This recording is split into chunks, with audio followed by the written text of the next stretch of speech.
It's become a cherished human tradition to sit around a campfire telling scary stories while on a camping trip with your family. And yeah, maybe sometimes Uncle Sheldon will take it a bit too far with his graphic tale of some overloaded testosterone meat man named Raw Vandergore filleting a bear. But for years, these campfire horror stories have been dominated by retail workers. They have the most terrifying stories to tell. They'll put the fear of God in your whole family. They'll send your fucking family to bed sucking their thumbs, sending shivers down their asshole.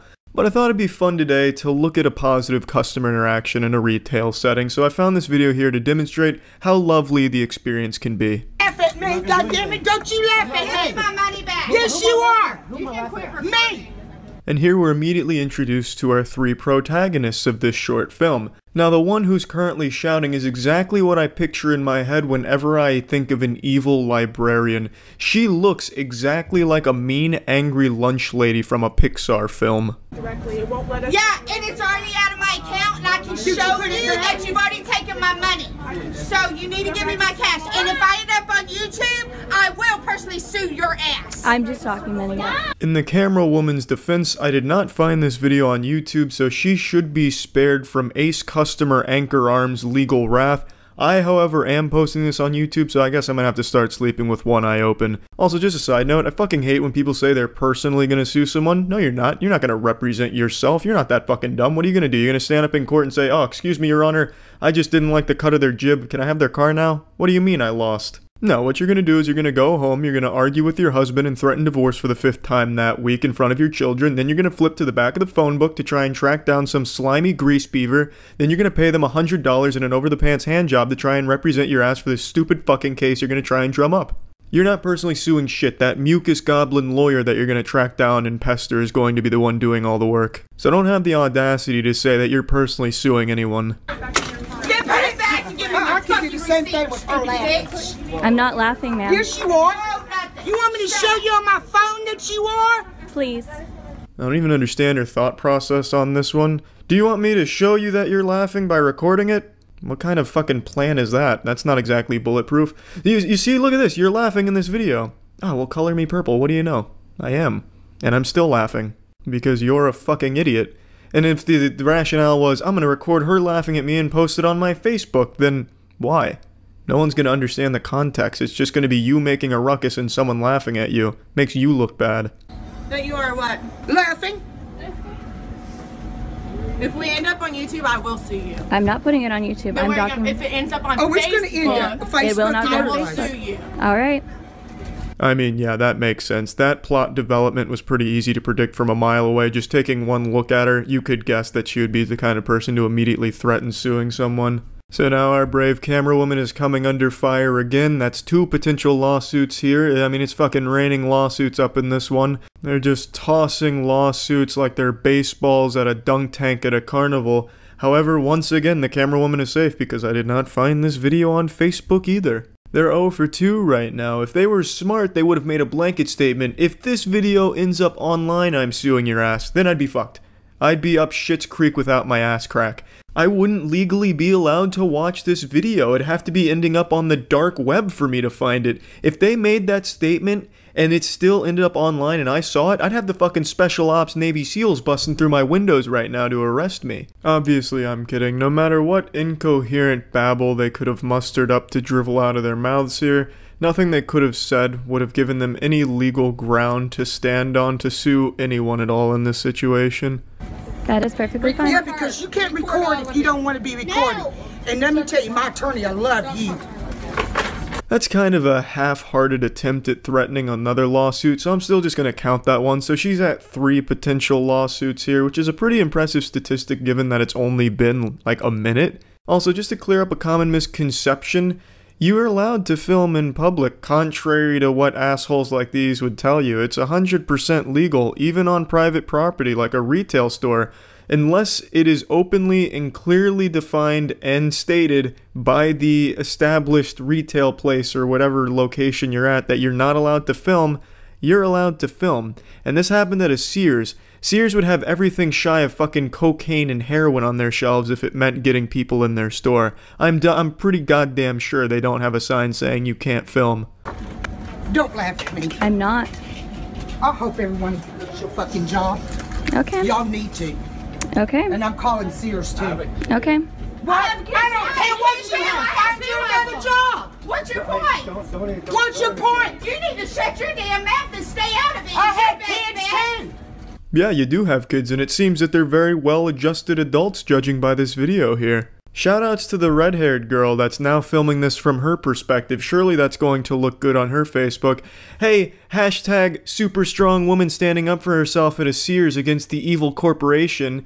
What the fuck are you thinking here? No one on your Facebook, no matter how close they are to you, is going to see this and take your side. You got your fucking pugilistic mother over there threatening to go over the counter and beat snot out of the employees here. And you have the woman next to you shouting up a storm too. Also, you're shouting in front of your kid while carrying another kid. You don't look good. No one is going to take your side, and I see this so much. The person who's in the wrong starts filming because they're so delusional that they think that they're in the right. It's disgusting. It's fucking sick. Should get you another job. A better job. Than being Clark at $10 an hour. You're screaming. It hurts my ear. I'm sorry. Did you get your money? Bye. You can quit recording me before I knock it out of your fucking hand. Bye. Knock it out of her hand. Yikes, what a scary hollow threat on the way out. Honestly though, it's refreshing to see good parenting like this. What an example to set for your children. Hey, if you're unhappy with something, get as loud as you possibly can and start threatening the shit out of people. Throw a fucking embarrassing tantrum. It'll work. Unless of course it doesn't. But yeah, the point of me showing you this video is to show you it's not all bad when you work in retail. Sometimes you'll get enjoyable experiences like this with a family as pleasant as them. Actually, I don't even know if they're family. I don't know if they're even related. Maybe they were just three strangers feeding off each other's energy. I couldn't tell you. But again, the point is, the customer's always right. No, I'm just fucking yanking your nipples on that one. The customers 9 times out of 10 are fucking assholes like this. There was once a period in time before erections were invented. There was also a period in time before televisions had hundreds of channels. And when I was growing up, my television only had 100 channels, and the majority of them were static because you were accidentally picking up some fucking alien transmissions through the tube TV antenna. And during this time, there was a hobby known as channel surfing. I'm sure that's a dead art now, because now when you have friends come over and shit and you don't know what to do, well, you can pop back, play some games with your gamer bros, and give each other Dorito enemas and all that cool shit. But back then, what you would do is you would surf the channels looking for shit to watch. Comedy Central after like 2 a.m. would just start playing censored Girls Gone Wild. There'd be a lot of Spanish stations playing some news and shit, but what would always happen is you'd end up watching a C-SPAN broadcast. Now what I'm about to show you has no relation to C-SPAN in any regard really, however it does personally remind me of those times watching C-SPAN broadcasts. Hello, my name is Lisa. I just moved here because I'm getting a divorce. Now, Lisa has shown up to a council meeting where they're asking for input from the community for some upcoming decisions they're making, and Lisa is now speaking her piece. The most important character to focus on during this manga arc is the old man in the background. He is a very important character to the development of the plot. And it's not final till September 18th. My husband will not give me any money. Not 1 penny. It's a shitty husband and you're better off without him, honestly, Lisa. It's time that you get on Tinder. You're gonna find some good guys on Tinder, and let's say Tinder doesn't pan out for you. There's always RuneScape. There's some real upstanding good gentlemen on that game. The lawyer won't help me. My husband won't help me. My dad, Marlon Lee Whitmer, he's a minister, won't help me. This is really when the old man starts falling apart here. He's trying so hard to hold it in, but his armor is cracking, and beneath that armor is a giggling demon. And out of context, there's really no reason why he should be laughing at this. It's very unfortunate the situation Lisa's going through. However, as the anime continues to develop, you'll start to realize that maybe this isn't the time and place to be talking about such things. My stepmother won't help me. My mother passed away 7 years ago, and my dad and Annie Hockhausen, they wrote at Vera French that they both are my parents. Annie is my stepmom. Lisa is fucking coming for scalps here. She's name-dropping all of them, putting them on blast. I wouldn't be surprised if she pointed to a DJ booth and said, kick that shit, and then started a diss track on him. I'm not quite sure why I'm here or what I'm doing. Well, I'll be. Butter my nipples. Lisa, that comes as a shock to me. I never got that feeling at all during this fucking Oscars acceptance speech. But there's a reason. My lawyer is Justin Title. I don't know if you've ever heard of him. The Justin Title? No, I can't say I have, Lisa, to be honest with you. For some reason, though, that name Justin Title sounds like a Fortnite player to me. Like, I imagine Lisa walked into the lawyer's office and he's like, just hold on right there, miss. Hits a fucking fat dab and then says, are you ready to get these dubskis in court? I'm moving down to Texas soon to help the children in Texas. I'm a very loving parent. Very, very, very loving parent. I have a 20-year-old daughter. She's going to college at St. Ambrose this fall. She's in Muscatine College right now. Her name's Brianna Elizabeth. Man, that elderly gentleman is trying so hard to keep it together. I feel bad for him because it looks like he just came into the council meeting to catch some hard Z's and just fall asleep through it. But now there's this monkey wrench that's been thrown into his plan, this X Factor, because Lisa's now left the set of Parks and Recreation to come to the council meeting to give a graduation speech, and the old man is just laughing too hard to fall asleep. And she is not helping me because she's 20, she's scared, she doesn't want her parents to separate or divorce.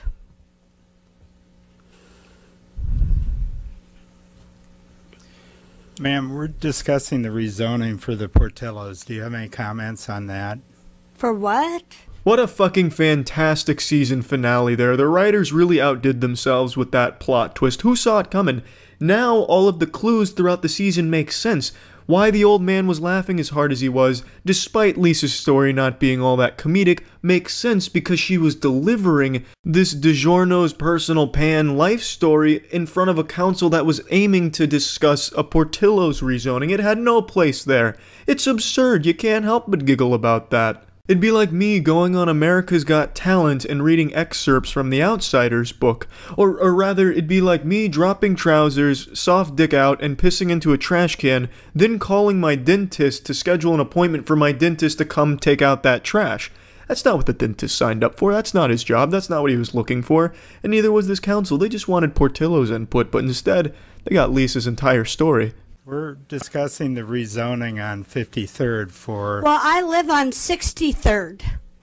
Again, we're here to hear comments about the rezoning. Well, I don't like Facebook, and I don't like the internet because I can't find a job.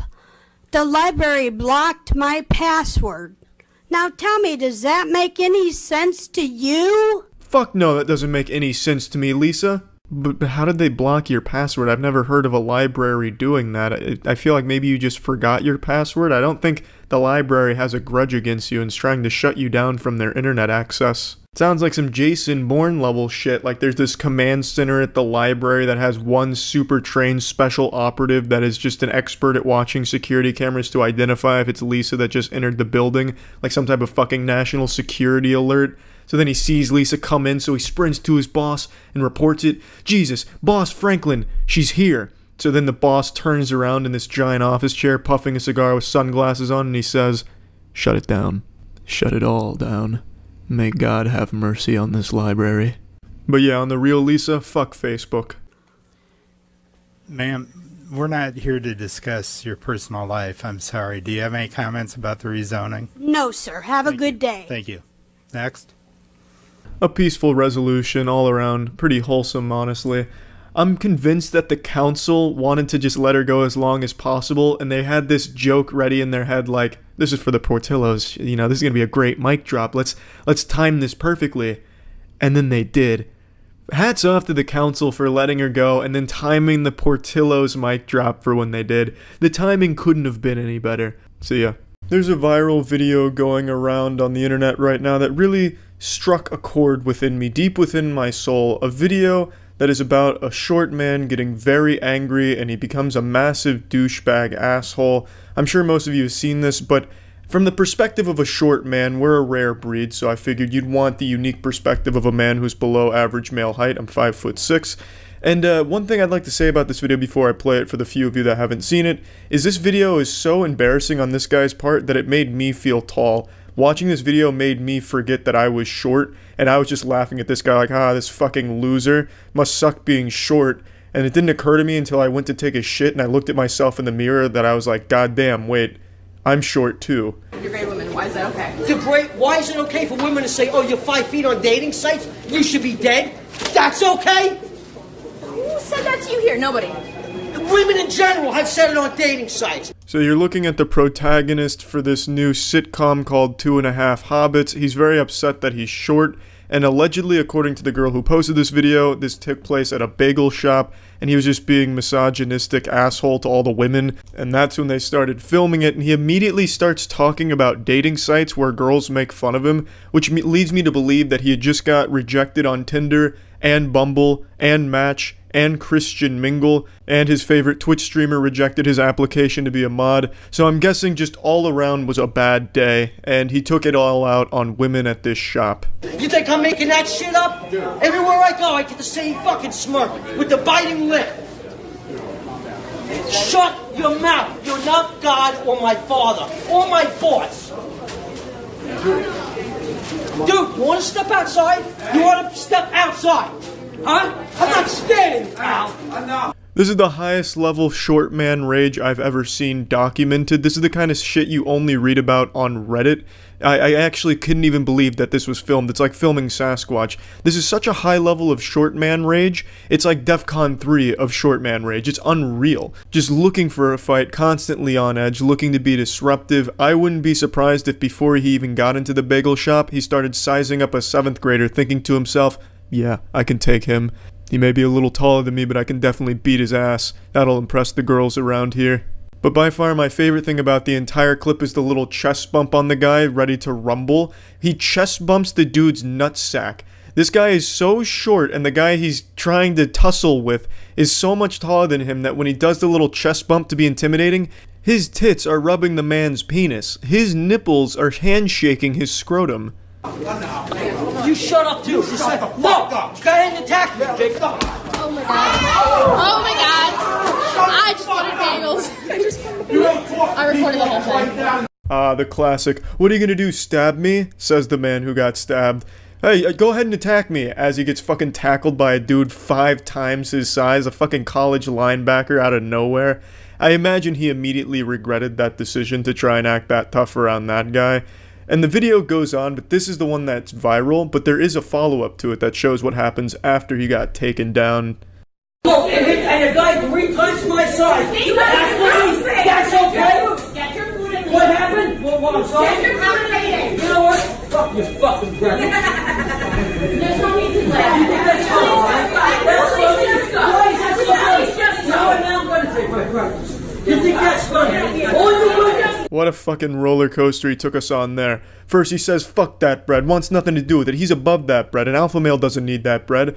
But then Alvin and the Chipmunks start laughing at him, fucking Looney Tunes style laugh comes in, and he changes his mind immediately. You know what? Fuck you, give me that bread, bang. Snatches it up. I wish he had scarfed it down for a power move, or since he wants to really puff his chest out and be an alpha, I'm surprised he didn't drop trow and start peeing on the bread just to show his dominance over the bread.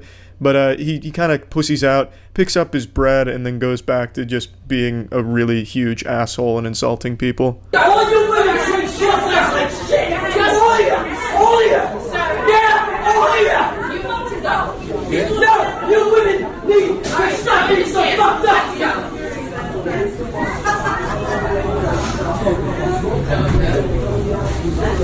He then went home to make a blog post about why nice guys like him don't get the good-looking girls in society, and it's a shame.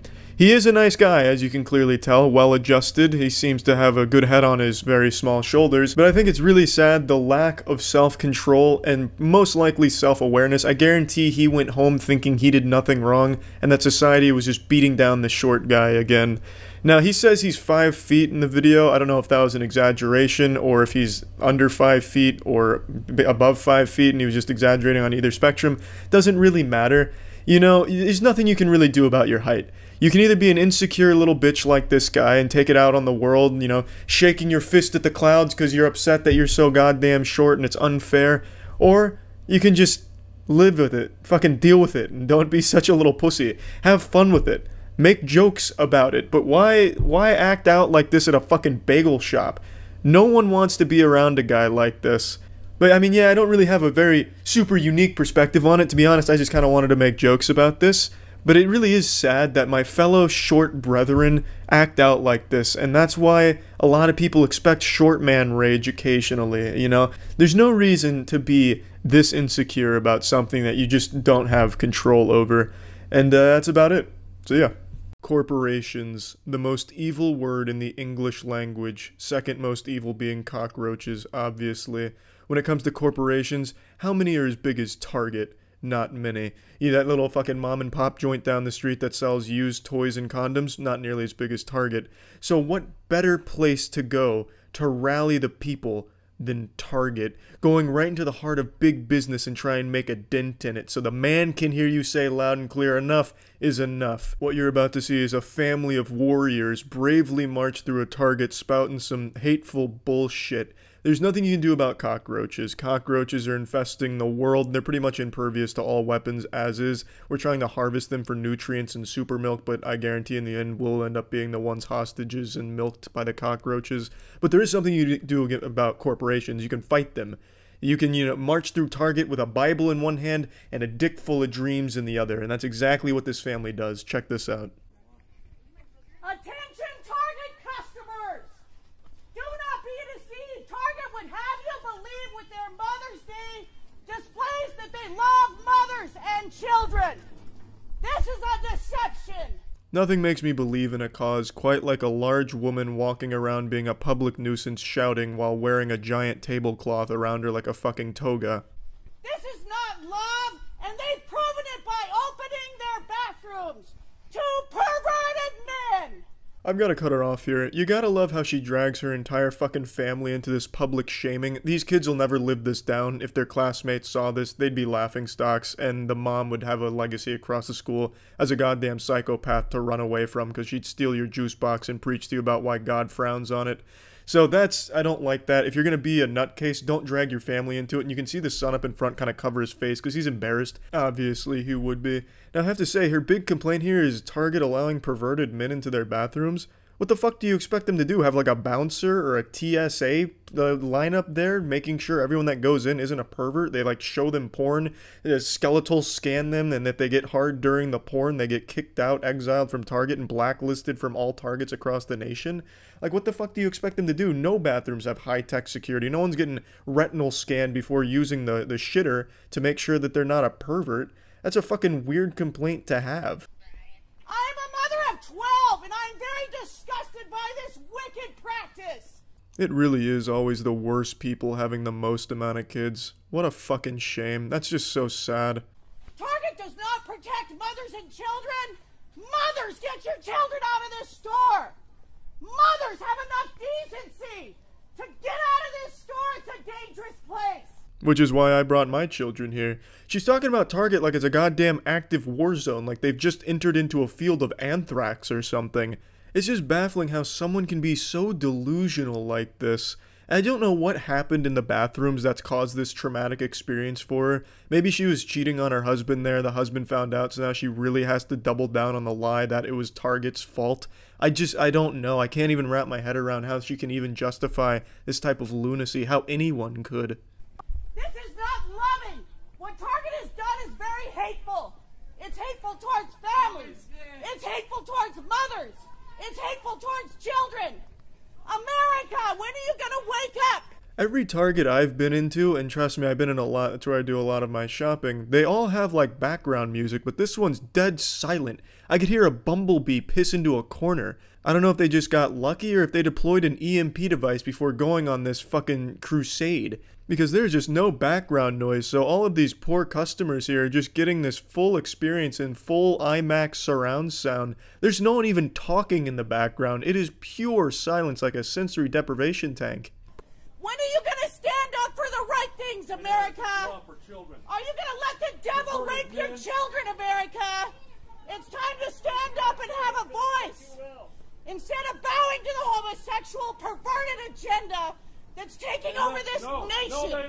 Yeah, so this won't come as a surprise. It's a family of crazy religious homophobes. In particular, the husband, it gets extremely upset and starts yelling at people in the store just at the idea that Target welcomes homosexual people in its doors. So that means he's most likely a closeted gay man himself. I bet when the family was leaving, he waved them goodbye, gave his wife a kiss, and then the second they pulled out of the parking lot, he sprinted into the Target bathroom to suck a penis real quick. And I really hope this homophobic shit that they're pulling here didn't rub off on their kids. Like I said, it doesn't seem like they wanted to be there at all. So here's hoping they didn't end up being homophobic losers like their parents. I guess we'd know by now. It's kind of an old video, so these kids probably would have led their own crusade through Target. And I haven't seen any video of that, so there's still hope that they didn't follow in their families' just fucking awful footsteps. You need to run and flee this place. I wouldn't spend a penny of my money here. This is wicked. This is confusion.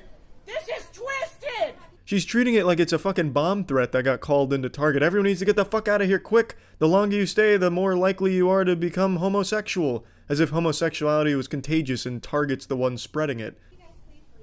This is abominable in the sight of God. Repent. God's power and wrath against evil. Repent.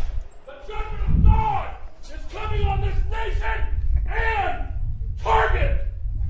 That line is one of the best lines I've ever heard, ever delivered out in the wild off script. In fact, you probably couldn't even script something like this.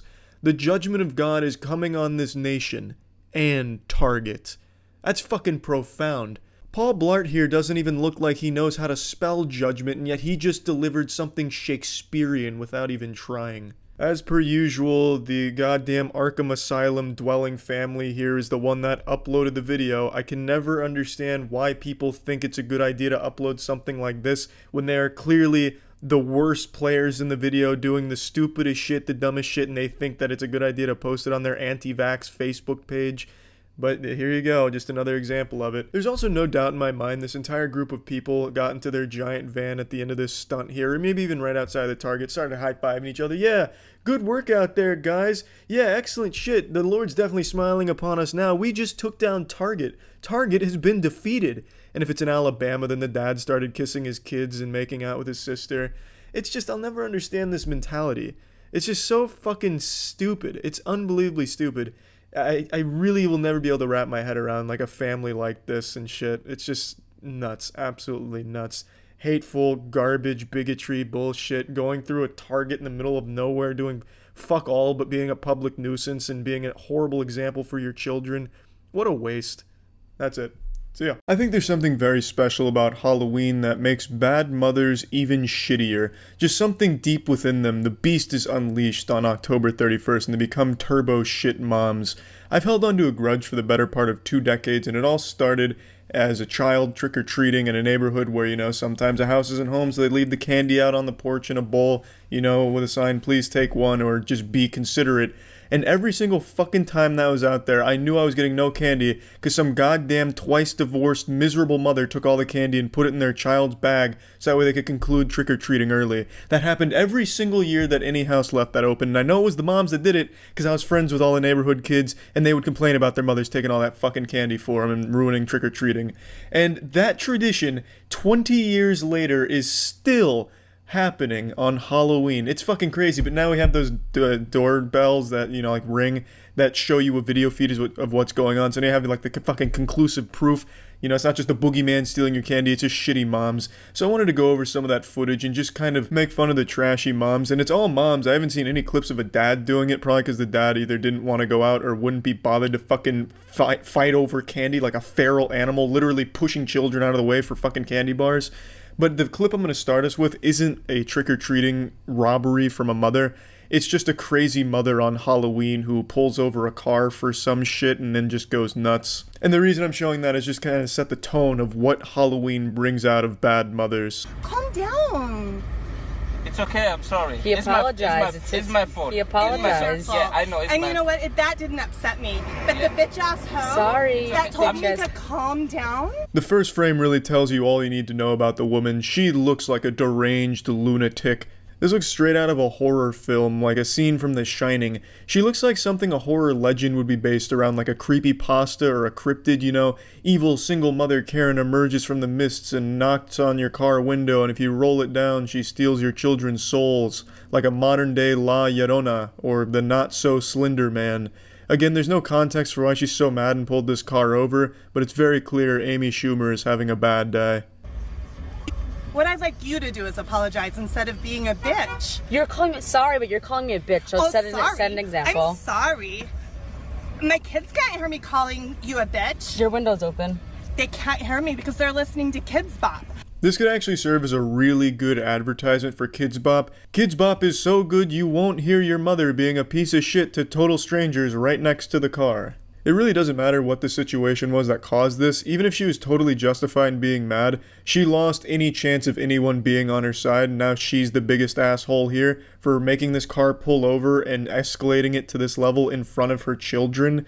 And the main complaint she has is that the woman was telling her to calm down, which sounds totally reasonable. Hey, let's calm it down here, don't whip your tits out and try and start a fight or spit on us right in front of your fucking kids right there. That sounds totally reasonable to me, and especially when they were apologetic in the beginning of the video, they could have just let it be. But she keeps it up and she just comes out the biggest asshole.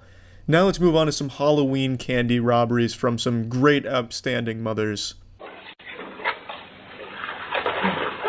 Here, open it up. Open it. Open it, Chris.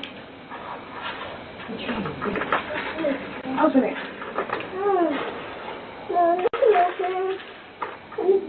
I'll take it off. Oh yeah, baby, jackpot. That's a big haul tonight, Jill. You got 99 cents worth of candy going into those bags. Perfect. Shit parenting in action, baby. There it is. There's always an assumed risk when you leave candy out like this. Yes, a kid's gonna take more than you'd like them to, an excessive amount, but you never expect a parent to get down and dirty in the trenches stealing candy. And stealing is a word I'm definitely using loosely here, because you're not fucking stealing it. This isn't some grand heist, no GTA shit here.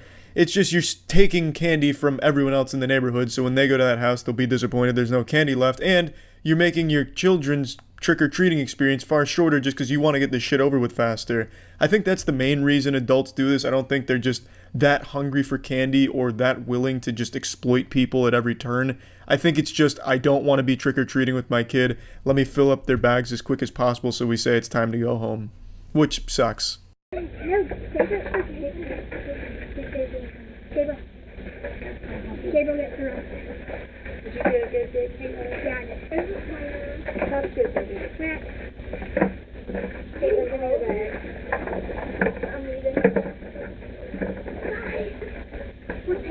At first, I thought this looked like a premeditated robbery, like she had come out here with the desire to steal as much candy from these doorstep bowls as possible, because she came out with the hoodie on, the jacket, hands in the pocket. I thought she was concealing her identity. Then I realized she's not wearing a mask and it's fucking Halloween, so if you were trying to be stealthy, you just wear a fucking costume and they wouldn't know who it is. So there's no shame. She's just out here literally taking candy from babies. There's another really good video from this Halloween yesterday where it's a mother and the daughter. They go up to a house and the mother just starts taking all the candy and putting it in the bag, and the whole time the daughter's saying, "You took too much." The daughter very clearly doesn't feel great about the mom taking all the candy, but the mom's just, you know, shut the fuck up. We're making it big. We're doing it big here. Then she runs away with all the candy, fucking literally holding her daughter by the arm and running like they just committed some type of high crime, like a thief or some shit. I guess she was trying to live like an action movie fantasy by taking, you know, diamonds or something. I don't know, but it's just fucking 2-cent pieces of candy. I can't show you the clip because the people that uploaded it sold it to one of those organizations that copyright strike and try and like sue people that use the video without having contacted them for licensing rights first. This will be the last clip I showcase bad mothers for Halloween with. As you can see, the Lola Bunny cosplay there, or Playboy Bunny, I don't exactly know what look that's going for there, is raiding these chocolate bars right now. I guess she thought it was chewing tobacco, so she's really going hard on collecting all these like Pokemon. And by the time she's done, there's none left. There were 3 fucking full boxes of candy bar, and you bet your ass none of them survived her wrath. What a sweet mother and a real princess. I'm sure all of you know I love a good public freakout, and there's no better stage for a freakout than Walmart. Some hero on Twitter today sent me this video that features a woman that must have just finished snorting bath salts in the Walmart bathroom and goes around preaching the good word of Jesus Christ in a way that I feel he would approve of. Pretty motherfucker. Really? I'm just trying to help you. I'm sorry, but I don't need your help. Yes, you do, motherfucker. I really enjoy the way she says motherfucker. She sounds like a Canadian trying to be polite about it, but still wanting to get the motherfucker word out there. You do need my help, sir. Can't you see that, you son of a bitch? Could you please just let me check out my groceries? Fuck you, I'm trying to help you, motherfucker.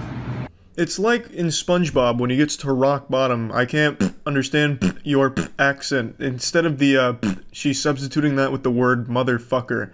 So she's tossing that shit around a lot, which I think is great because she's got a very firm grasp on that word. I really like the way she articulates it. And she also freestyles her pronunciation of it towards the middle of this video as well, which is nice. So she plays around with it. But I'll go ahead and address the elephant in the asshole here. She's very clearly on drugs. You can tell by the lip smacking and constantly licking of her lips and then sticking her chin out like the Crimson Chin for some reason. She's acting like she's eating some invisible cotton candy. That lip smacking and all that, that's a sign of methamphetamine. I've seen it a couple times in the real world, and of course live PD as well has made me an expert. Wow, this is... You gotta ask Jesus Christ. I don't have to do anything. We're all sinners. Okay. He's not gonna force you to do it. You're sinning right now. No, I'm not, motherfucker. You fucking accuser. Get the fuck out of here, you fucking accuser. You motherfucking accuser. God, just look at that face right there. That's the face of a warrior, a god warrior. She's about to challenge his ass to a duel, and the loser's gonna be shopping at the Walmart in the Shadow Realm. Now, I'll be honest, I haven't read the Bible in a long time, so I don't know if doing meth in a Walmart bathroom is technically a sin. I don't think meth was invented back in Jesus' time, so it's not expressly in the 10 Commandments nor the Bible, I would wager a guess. So, taking that into consideration, I could see why she would think our protagonist with the camera here was being a bit accusatory. And I'm really glad that he's pointing some fucking fingers, because that sends her into an ultra mega meltdown. Get the fuck out of here! Wow. You motherfucking accuser! Accuser of the fucking brethren, you motherfucker! Excuse me. Yes, ma'am. Can I ask you what's going on? Did you see that shift from 100 to 0 like that? She turns that switch off, going from screaming and shouting and queefing about the brethren and calling this man an accuser, talking about wizards at Hogwarts or some shit, to, yes ma'am, did you need something? Well, what's the problem? I'm pissed because he won't repent. Okay. I just want to get some groceries and go home. Because his religious views don't match yours, you're mad at I don't give a fuck because it's gonna burn in hell. Okay. Good morning. And you are too, bitch. If you don't have Jesus Christ as your savior, you're gonna be down there fucking with them. Yeah, that truce was short-lived, a little temporary respectfulness, and then she's going right back to talking about him going to hell, and then calls this woman a bitch who's going to hell because she doesn't have Jesus in her heart. But she doesn't know that. Maybe Jesus is in that woman's heart. She didn't take a moment to properly digest the situation and deduce whether or not Jesus was there or not. Far be it for me to make this accusation. I don't want to be labeled an accuser, but I just don't think this woman is a real ambassador for Jesus Christ. I just don't think she's doing the job properly. I don't think she knows what she's doing. She might not be qualified. There, I said it. Screaming in holy fucking terror of fucking fire and brimstone. Do you fucking get it? Yeah, totally understand. But I can't have you yelling and spewing profanities at other people that are in the store. Well, fuck you then. I mean... Answer my fucking question. Fuck you, don't call me ma'am. Who the fuck told you what my title is, motherfucker? It's around this point that she starts to transform the motherfuckers, going from a very strict motherfucker to a much more relaxed and casual motherfucker. Shut the fuck up! Okay, can you call please? Alright. Motherfucker! You can't leave? That's why I'm doing this. Ma'am, this is my job. I'm not sensing out. She tosses around the word motherfucker more than Samuel L. Jackson, but I'm a little confused here because she says that what she's doing is her job. I'm curious to know who's paying her to go to Walmart's to start saying, motherfucker, you're gonna burn in hell if you don't repent. I just don't think that kind of job really exists. Plus, what are they supposed to do in the middle of Walmart? Just break down into tears, rip off their clothes, and piss on the floor or something to prove that they're repenting? Like, what? How, in her mind, how is this supposed to go? You're begging them to repent and saying they're going to burn in hell if they don't, but what are they supposed to do? You didn't give them a tutorial. You didn't teach them the proper ways of doing it. You know, you're just not very good at this job, if it is such a thing. I mean, I tell you, you snort 1 pound of meth in a Walmart bathroom and all of a sudden you think you're an expert on all things Jesus Christ related. Ma'am. You're in my personal space, bitch! You're in my personal space. Get out of my fucking personal space! You came over to me, motherfucker! I didn't come over to you! Move yourself from the Fuck you! Ma'am. Shut the fuck up! You all better repent! Because the kingdom of heaven is at hand! Now she's sounding like Rita from Power Rangers right before supersizing the villain. To be fair, I think she's got a great voice if she wanted to get into like some death metal screaming and such. I think she could have a career there, but I just don't think this position she's working with is going to pan out too well for her. Fuck you! I never brushed my fucking teeth! Don't you fucking know that? Don't you know that by now? Aha, the truth comes out. I knew it from the get-go. I said this sounds like a woman that doesn't brush her teeth, and she admitted to it right in front of all of Walmart and God. But I don't know why she doesn't brush her teeth. I don't see what the fuck the point of that is. It's not like it's unholy or against the Bible to brush your teeth. You know, you can still have Jesus Christ in your heart and have some clean teeth, some good dental hygiene. Get the fuck out of here, I told you! I don't give a shit! They're gonna fucking... I don't give a shit! You can lock me up in a fucking prison, life without fucking parole, and I'll be better off than any one of you motherfuckers! Amen, sister. That was the most powerful fucking thing I've ever seen in a Walmart. It sounded like Chris Farley from that SNL skit, living in a van down by the river. Just honestly such a heartwarming and moving speech she delivered, all while shaking around and moving like she just got hit by a taser. Shut the fuck up! Fuck you, sir! Shut the fuck! Are you that fucking dumb? These people are going home. Stand up. And the crowd goes fucking wild. That's where this story ends, but man oh man, what a bold and effective crusade it was for this woman, I would say. Just one of those classic Walmart freakouts you love to see. That's about it. See ya. I had an itch, and the only way to scratch it was to find a nice new public freakout. This one's a little special. It comes from one of those gate attendants that work the gates at those high-class areas where a guard comes out and say, hey, who you see in here? Who do you know? Do you want to buy crack? Okay, and then they let you through. Yeah, this lady here you're about to see has that position, and she's going on like a fucking power trip. She's going full-on Paul Blart, looking to dispense some justice, and the only way she knows how, through bad acting and whining on a telephone. Car, and now he's videotaping me. Because this is unlawful. Ma'am, he's running me over. No, I'm not. Ma'am, hurry, please, hurry. Yeah, she's a real thespian, and I have to commend her for her method acting. She even pretends to run away from the vehicle, even though the 911 operator can't see that. She starts backing away from the car, looking all panicked, and then she gets into like a defensive position, like she's trying to stop a fast break in basketball. She really gets into the performance to sell the narrative, even though she didn't need to. She could have just voice acted the performance, but she takes it the extra mile.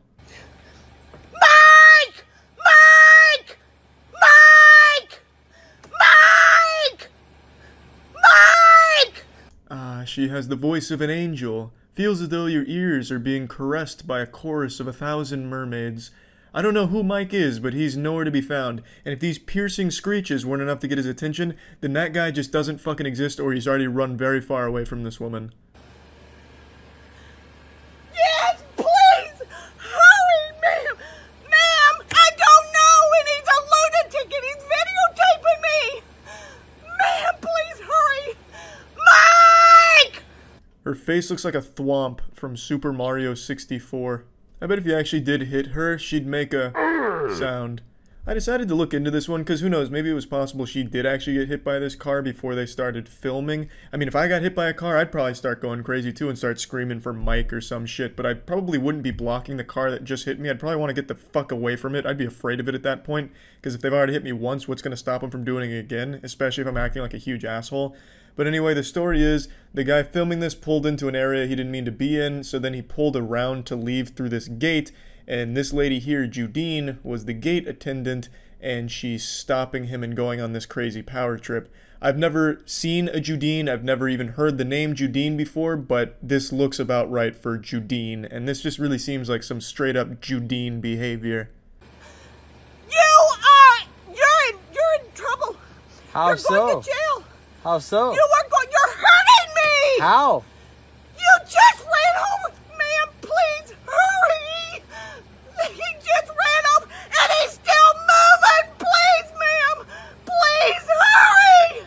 Now, I really do like her approach here. She's ramping up. She's up in the ante here. Like, ma'am, you gotta get the fuck over here. My God, he's still moving.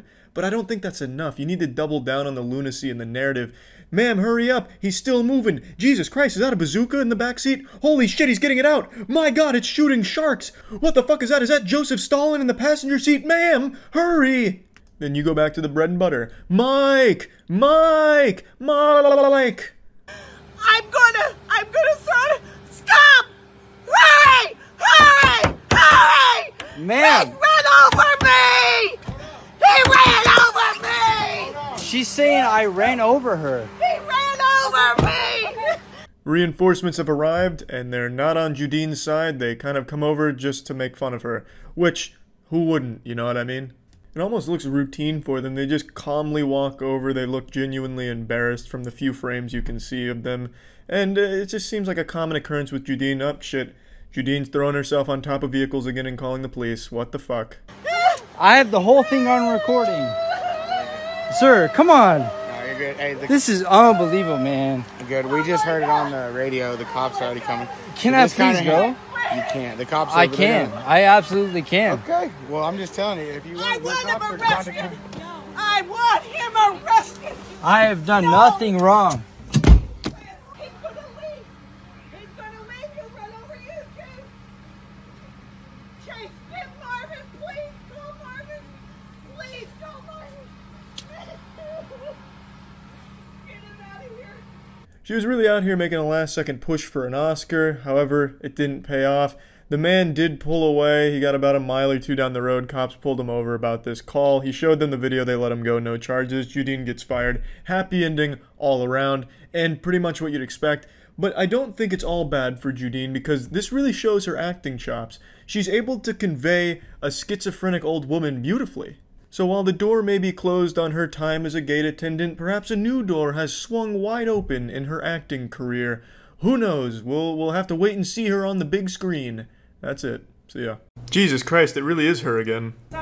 How does she get 72 fucking dicks in her mouth? Whoa, that's a lot of penis. No mouth can hold 72 wieners, lady. Do you know what date is? Month? Listen. You're not gonna beat the Alpha Kais. Just leave, lady. Hand off me, motherfucker! Ooh, her catchphrase. You guys, come this way. She's not gonna follow us. See what happens to you. I fucking dare you to fucking touch me. One fucking Give her a wet willy. She will melt down. She'll short circuit. Charles, don't. Ooh, that's a strong name, Charles. You're born for greatness. Kiss her. Confuse her. Touch her, Charles. Poke her in the stomach. We want. Look at this. Look at this right here. You've been recorded the whole time. She looks like an extra on The Walking Dead. Like one of the zombies that you see in the background. Did she live in Walmart? And ask Jesus Christ to forgive Maybe you should ask Jesus Christ. Yeah, I think she's even wearing the same outfit from the last time. She has one set of clothes and she lives in the dumpster at Walmart. Thank you, sir. We appreciate. Yeah. This was the first sighting of her. This is when she first, like, came into the public eye. She's like the missing link between Homo sapiens and Sasquatch. You know what I mean? Like, you know how science is always debating, like, how the fuck are we related? How can the Sasquatch exist, you know, finding Bigfoot? She's that missing link. You're supposed to pick up everything. Nope, 4 bags. Yeah. Oh, you are. It's like a so WWE promotional. Wait till your boss tells you what you gotta do. I'm half expecting a Ric Flair woo. What you pick up and what No, you don't. it's what you ordered. You little twerp. It's what you ordered. You little twerp. I know what I ordered. Okay. And you're gonna pay. Okay. Yeah. At the WrestleMania SmackDown 1999. You like your job? Because you ain't gonna have it past today, baby. Ooh, it's a crank window. That's a power move. He's fucking cranking it in front of her. I like that. Imagine you take a shit in front of him. I will say, though, this is a different outfit. So clearly she owns more than one. So we're getting more character development. I'm not, because it's all on video. Thank you, Jesus Christ, for videos. Yeah! Woo! Esports! YouTube! I love motion pictures. Is it worth getting in an I told you what you were supposed to do. She's boiling over. A, B, C, D, E, F, G. Okay. Like a damn child. All right. And you can't even follow instructions. Why don't you go back How to your old are you? Why don't you go back to Baba baby, Baba baby. Oh, now I understand you. Oh, now I get it. Fuck, why didn't you just say that from the get-go? Now you sound sane. She's gonna start, like, doing the worm or something. Jump in front of this car. Hell won't accept her. Yeah, like Constantine, heaven doesn't want her, hell won't accept her. So they've condemned her to Walmarts and empty roads. And you go to a customer's garbage cans and they got 5 bags, then you charge them for 1 extra. But you got enough common sense to pick the sucker up. This guy ain't got no common sense. Who's she talking to? Is there an audience? Is this a theatrical performance? Oh god. We're reaching the climax. Move over, Joaquin Phoenix. What the fuck? Oh, now I'm following, okay. It's a game of charades. Sounds like meth. Damn, she's fucking busting a move. What was that? Was she hitting the woe? Whipping and nay-naying? Yeah, she challenged. It's her fault. She challenged him. She was talking mad shit before this. No, Willard, don't let her say those things about your mother. Oh. It's a good thing I'm not fragile. It's a good thing he's not kicking. You cannot import the endangered species. You cannot bring them to. This'll teach you to talk shit about my mid-gameplay. I may be in silver, but I box like a plat. No, we do not. Oh, yeah, baby. Oh, fuck yeah, take him down. Now he's learning strategy. Take down the man with the leash. What does he eat? Well, he has a very human flesh. Oh yeah, fucking pounding his chest like King Kong. Keep attacking the handler, then you'll be free. Good boy, Will. No one can stop you, and don't let her sexually harass you like that. Make coats out. Irene. Oh! You stepped into the danger zone there for a second, Irene. I always have to ask that. Oh, you're fucked. You can see why now. That leather jacket won't protect you now. You can see why now. Get him with some capoeira. Like dominoes, baby. His technique is nuts. Rags the kangaroo attacks Marty the monster. Why is Marty the monster taunting Rags? About to rip his head off. Poked him in the eyes. Oh, you're so fucked, Marty. He's got him in a blood choke. It's just... Somebody get Big Bird out here. We're about to lose one. Damn, that grip is tight. He is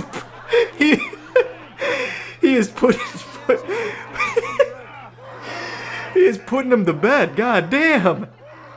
Look at those biceps. You're not getting him off easily. They have to try and, like, bribe him out of there. Hold him for ransom. Rarely does someone suggest something that makes me laugh, but when you give me a good kangaroo fight, I can't help but giggle. Fuck. Yeah, grovel at his feet, Marty. Fuck. Just get Marty out of there. It's like a red cape in front of a bull. Century. 4 tsunamis have struck the coast of Alaska, including the order. He's gonna shoot the tsunami away. How's that gonna help against the tsunami? Don't worry, I have anti-tsunami weapons. Nobody has a phobia of puppies. This man is an actor. A paid actor. Think of your family. It doesn't sound like a phobia, it sounds like a sexual fetish, like he's coming. Not a coward. You're a pussy. Not a coward, you're a step above that. Pet the goddamn puppy, Marvin. That dog's gonna have such a big ego at the dog park, like, yeah, I made a biker afraid. There's no fear, they go after fear. I know it's tough. No, they don't. You're regaining your life. You're thinking of, like, werewolves. Dogs don't sense fear. I think it's time we finally talk about the true victims of the coronavirus lockdown and quarantine, which is of course the middle-aged, short-tempered Karens.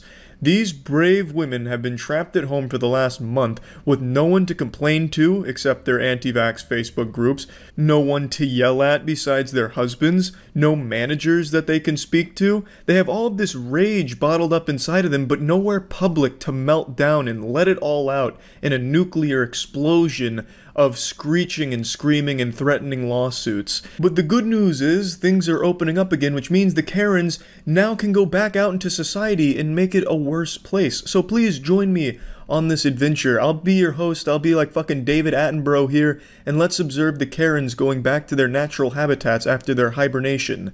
Fuck you! Fuck you! Ah, wonderful. A chain-smoking middle-aged woman with her siren song, such an angelic melody, true mastery over her divine vocal cords, able to deliver this banshee's wail, fuck you. No, it's not enough! Park your car. No! Like, what the hell? You better get the fuck away from me. Fuck you!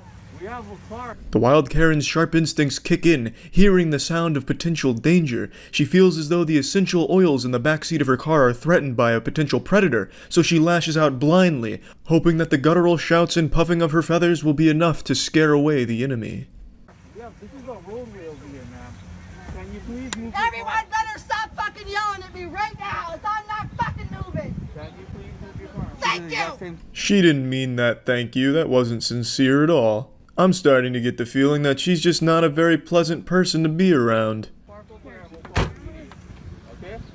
don't listen to you either, Shield. Listen, you short fucking piece of shit. Now you've gone too far, lady. Out here looking like the substitute teacher at Hogwarts for the Defense Against the Dark Arts course. Fucking scary looking loud lady. Fucking hanging out in this drive-thru looking straight out of a 1970s newspaper comic strip. Truly rude from this woman here. This woman looks like menopause. She looks like if menopause was a person. Okay? Grow some, Oh god, she called me a short fucking piece of shit. grow some fucking balls, baby. Grow some fucking balls. Shut the fuck up indeed. We're No, blocking traffic I'm over not here. moving. Talk all the fuck you want, all you fucking Hawaiians. The white lady's fucking crazy. You can talk all the fuck that you want, you fucking motherfucker. Okay, that's enough. No, it's not enough. It is not. Unfortunately, that's where the video ends, but I don't think her anger stopped there. As you could hear, she was still screaming, still going in really hard. I half expected her to take a baseball bat to her own car just out of the confusion from the anger, just hurt itself in the confusion. It is truly baffling how someone can get this upset and have so little shame to just do it in public like this, and I think that's what makes Karens so special. They don't have that level of shame or self-awareness, so they keep going out and embarrassing themselves. And since they've been locked up for a month, they have a month's worth of embarrassment to catch up on, so they're really kind of speedrunning that because there's been so many of these things going on. I'll show you a few of them. Let's keep going. People here that's enjoying themselves, okay? This is what we're gonna do. We're gonna do the last part. Now what are you doing? Now what are you doing? Hey, sweetheart, there's kids here. There's kids here.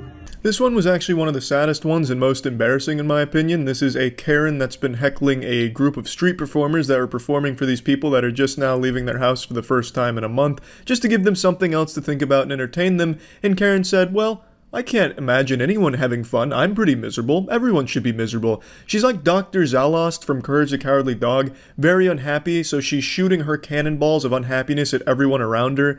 So she just plants herself here. She gives this very incredible Ginyu Force pose here with the double middle fingers. Really bold stuff. There's kids here. There's kids. Oh, you should have some respect, sweetheart. Please. Thank you. Could you please leave? Could you please leave? Please. She refuses to leave. This is a 4-part TikTok video. I didn't even know TikTok had anything other than just shitty lip singing and dancing, so this was kind of an interesting surprise. And I'd like to bring attention to this. I know I'm no major fashion icon myself, but I do have to say I don't understand her sock decision here with the different links. It's like Titus from Final Fantasy X with his pants. She has a sock that goes up to her knee and the other one's an ankle sock. So that right there tells me that she just desperately craves attention, so she's trying her best to be unique and not like the other girls with her fashion by having different lengths of socks, which is kind of sad, but it also fits in line with what she's doing here, making herself the center of attention for no reason and at the cost of everyone else's fun.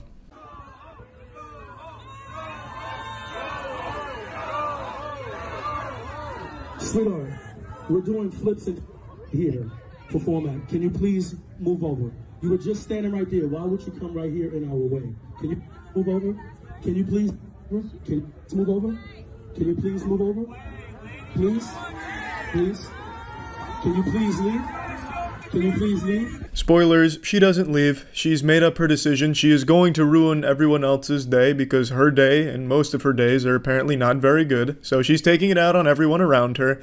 And this persists for a long time. I'm not going to show every part from this very pathetic saga here, but I am going to show a little bit. We'll go to part 2 now. No, you don't have to give her anything. Don't.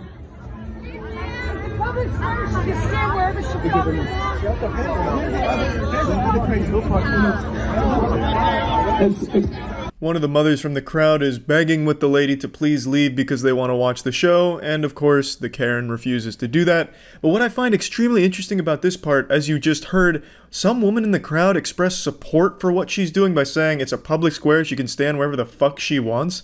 I think that is incredible. I will never understand how people can see behavior like what this woman is doing and be like, you know what? I agree with that. She should be allowed to ruin everyone else's day. It's a free country. If I want to ruin everyone else's day because I'm fucking miserable, I can do it. And fuck all of you. I like that the crowd stood up and said fuck off and told that lady to leave and she immediately left. I just have to wonder how. Like, this is huge. Everyone, no matter what, will always have supporters. No matter how heinous and unlikable you are, there's always going to be people that will support you. I don't know if that's uplifting for some people to hear or not, but I think it's depressing. There should be objectively wrong ways of handling things, and this is one of those from this Karen standing here ruining the day, and yet still someone finds a way to support it. Crazy to me. We're going to write this place up. Follow me, fellas. Let's write this place up. Everybody wants the Soul Brothers back. Follow me, fellas.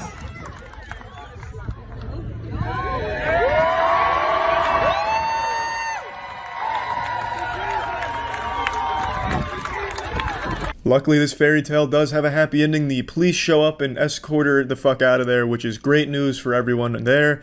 It's pretty wild how long it went on for, though. The police had enough time to walk over there and get her out before she left.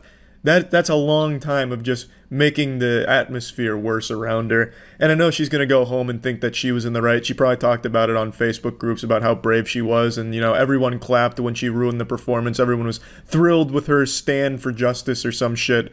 So the delusion, I'm sure, is still there. I don't think she had any amount of self-reflection or awareness for what she did or how bad she is as a person for this kind of shit. But that's Karen's in a nutshell. Let's move on to the next one. 3 inches away from our fucking car. I couldn't even get into my fucking car. I had to climb over. Oh, but you're sitting in it?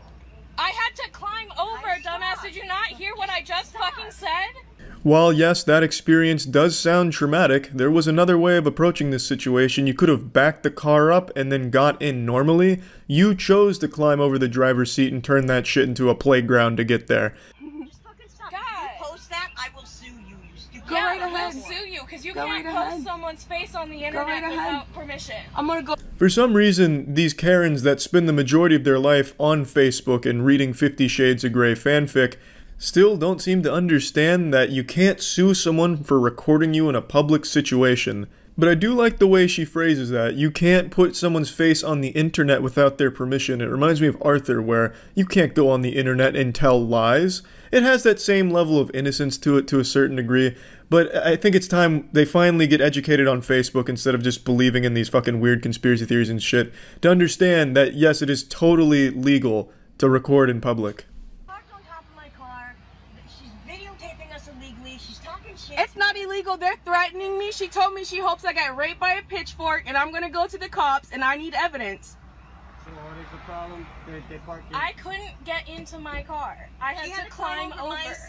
And then when we were talking about it, about how close they parked, she came and went, "Oh, you stupid ass bitch, you wanna talk?" Wrong. I told you my boyfriend did not hit your car because you said if my boyfriend hit your car, you were gonna call the cops. Yeah, this shit is devolving into elementary school shit really fast, and the security guard clearly wants nothing to do with it. He leaves like a second after he just says, "Hey, can you guys just handle it?" and he just walks away. Respect to that guy, because who the fuck wants to be in the middle of this? Stop arguing with the stupid fucking whore. If you keep arguing with the fucking whore, they keep arguing with you. If I find that video online, I'm fucking suing you and I'm calling the cops and they're gonna come get your ass. I do appreciate that threat right there from her. You know, that's some Xbox Live shit. My dad works at Bungie and he'll get you banned if you steal my sniper again. It has that same level of energy, so there is a level of intimidation in there. That's pretty much where the video ends. It's just back and forth of just like baby whining, like baby raging at each other. I don't know, it's not even like insulting anymore. It's just kind of like actual whining. But yeah, all over a parking spot. Let's go ahead and move on to the next one. You're the one with the price thing on your car, you dumbass! Fuck you, man! I think there's something about cars that really tap into the primal rage receptors of the Karens, because a lot of the Karen outbursts happen around vehicles, so it's kind of like this catalyst for explosion among the Karens. It's very interesting. It helps channel their aggression and really bring it to the highest level it can be. You impotent piece of shit! I hope your kids get cancer! What are you looking at? She's all over the place now, attacking the spectators. She sounds like Miss Piggy having a fit, throwing a weird little tantrum here. She's speaking as if she's writing this shit on Twitter from behind the computer monitor, but in real life you can't hide behind an anime profile pic, so now she's just got her face attached to this despicable shit.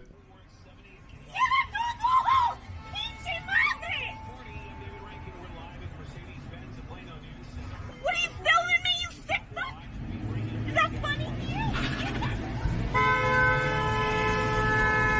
Honestly, a pretty thrilling conclusion. I would have liked to see where it went, because she was clearly in hot pursuit, like some Mad Max shit, honking that horn, coming in hot. But unfortunately, there's no more to that video. But yeah, there's been a ton of Karen sightings and incidences over the last week or so. I just felt it wasn't necessary to show every single one. I think these kind of represent the general attitude of how it's been getting reacclimated to the, you know, Karen meltdowns out in the world. Now that they've allowed to leave their homes, and you know, they don't have to keep tapping into the wine cellar reserves, so it's getting wild out there again. And yeah, that's about it. So yeah, as more and more things start opening in the world amid the pandemic, more and more middle-aged single mothers are trying to go back out into society and find things to be angry about. I recently covered the Karen apocalypse that we've just experienced.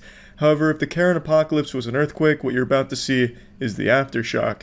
One thing I find interesting is, since most people have been inside for a long time now, a lot of people are starting to get a vitamin D deficiency from what I've read. But I'd argue it's almost more dangerous to go outside due to an overdose of vitamin K. Karen. Society right now, the outside world that I've now become a stranger to, is experiencing dangerous levels of exposure to vitamin K. It's like walking into fucking Chernobyl if instead of radiation it was just pure negative Karen shit. So let me just show you the recent Karen Armageddon we're now experiencing. 45 minutes of having it on. It's the first time I've worn one. I am disoriented.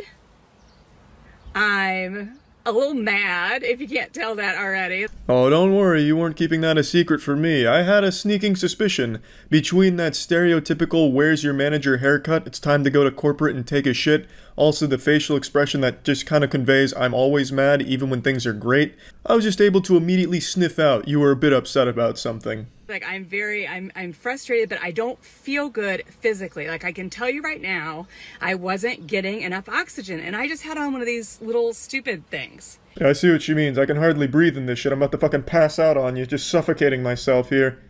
I like how my beard hair kind of sticks out here. It's like little innocent pubes popping out of someone's whitey tighties. But anyway, this is something I see a lot from these kind of people. I can't breathe in it. It's impossible. I'm suffocating to death. I would have loved to see her in the store if she's trying that shit, like she's just like falling over herself and then like everyone's ripping the mask off to try and save her life. Jesus! What is this? A mask? She's killing herself for our safety. What a hero! She's wearing a mask and she's dying for it. As if there's anything easier in the world than just putting on a mask. Like, how fucking spoiled and entitled and weak do you have to be to think that putting on a mask is some like giant sacrifice or something that's hard? I feel dizzy. My hands are kind of tingly. My heart is beating fast, so some of it's an emotional reaction, but some of it's a physical reaction. Now, I'm no doctor, so please take this diagnosis with a grain of salt, but I think what you're experiencing is hyper-screeching withdrawals. The symptoms seem about in line with that. You see, for 2 months, you haven't been able to go out in public and yell and scream at retail workers, so your body's just been a little bit confused, and now that you're out in public again, it's getting tingles, it's getting anxious, it's just its way of responding. I understand the virus is real, okay? I understand the virus is real. Well, that's better than a lot of people on Facebook, so good for her there. But it's also extremely sad that there's actually people that don't think it's real, so you have to clarify that you believe in it, as if there's some type of fucking debate on whether or not it's real. Friends, look at the numbers and tell me why everybody's living in fear. Tell me why we're putting these things on and not being able to breathe. I just want to cry. Like, well, go ahead and cry. I'm not gonna arrest you for it. Let it all out. And as for why people are putting masks on and not being able to breathe, I think that's a problem exclusive only to you. I mean, this may come as a shock, but doctors work like 12-hour days with a mask on the entire time. Nurses too, so they can clearly breathe. The design's fine. No one's suffocating wearing a mask. Just because you soldiered through a brave 45 minutes while getting your gluten-free food at the Whole Foods doesn't mean that you're some expert on masks now. I'm pretty sure you were breathing just fine. I don't know how the fuck you walk around breathing if you're struggling in a mask. You just, like, wide open mouth, just suck all the air in as big as possible? That's all I want to do is cry, because you can't see people's faces. You can't make human connection. We can't hug people. We can't hold their babies. That's kind of a weird thing to point out, right? You can't hold people's babies? Like, what does this woman do? Just go around, like, snatching babies, like, bringing them back to the stork or something? Like, that's not exactly common. You shouldn't be going up to strangers and asking to hold their babies in the first place. Now, if you're around your friends and shit, yeah, I guess not being able to hold their babies might be a common problem. I don't really know. I just feel like that's a strange one to point out. Like, you know, a lot of bad shit's come with the coronavirus, but one thing no one's really talking about, the worst thing is, we can't just hold people's babies anymore. It doesn't make sense. This doesn't make sense, and I'm not okay with it. Nothing about what we're doing is supported by the numbers that are out there. Those of you that know me, like, I am one of the most compassionate, caring people you will ever meet. Whenever someone says something like that, I immediately doubt it. No one that's actually compassionate and caring goes around wearing that like a badge of honor. I'm so humble. In fact, I'm one of the most humble people you'll ever get to know. In fact, I probably care more about all of you people than you people even care about yourselves. That's how good of a person I am, and you should know that. And I'm just letting you know that, just because I am such a good person. You know, that doesn't really rub me the right way. I just doubt that claim. But as she said, she's not okay with it, so I think it's time we cancel the coronavirus. Let's just get rid of the coronavirus now. This lady is clearly not having a good time because of it, and since she's not okay with it, well, we need to change everything.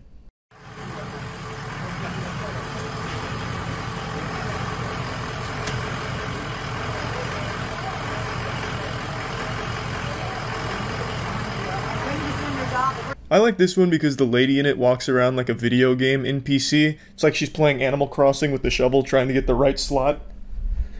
But instead of a shovel, she's using her phone to record for her Facebook anti-vax group, so...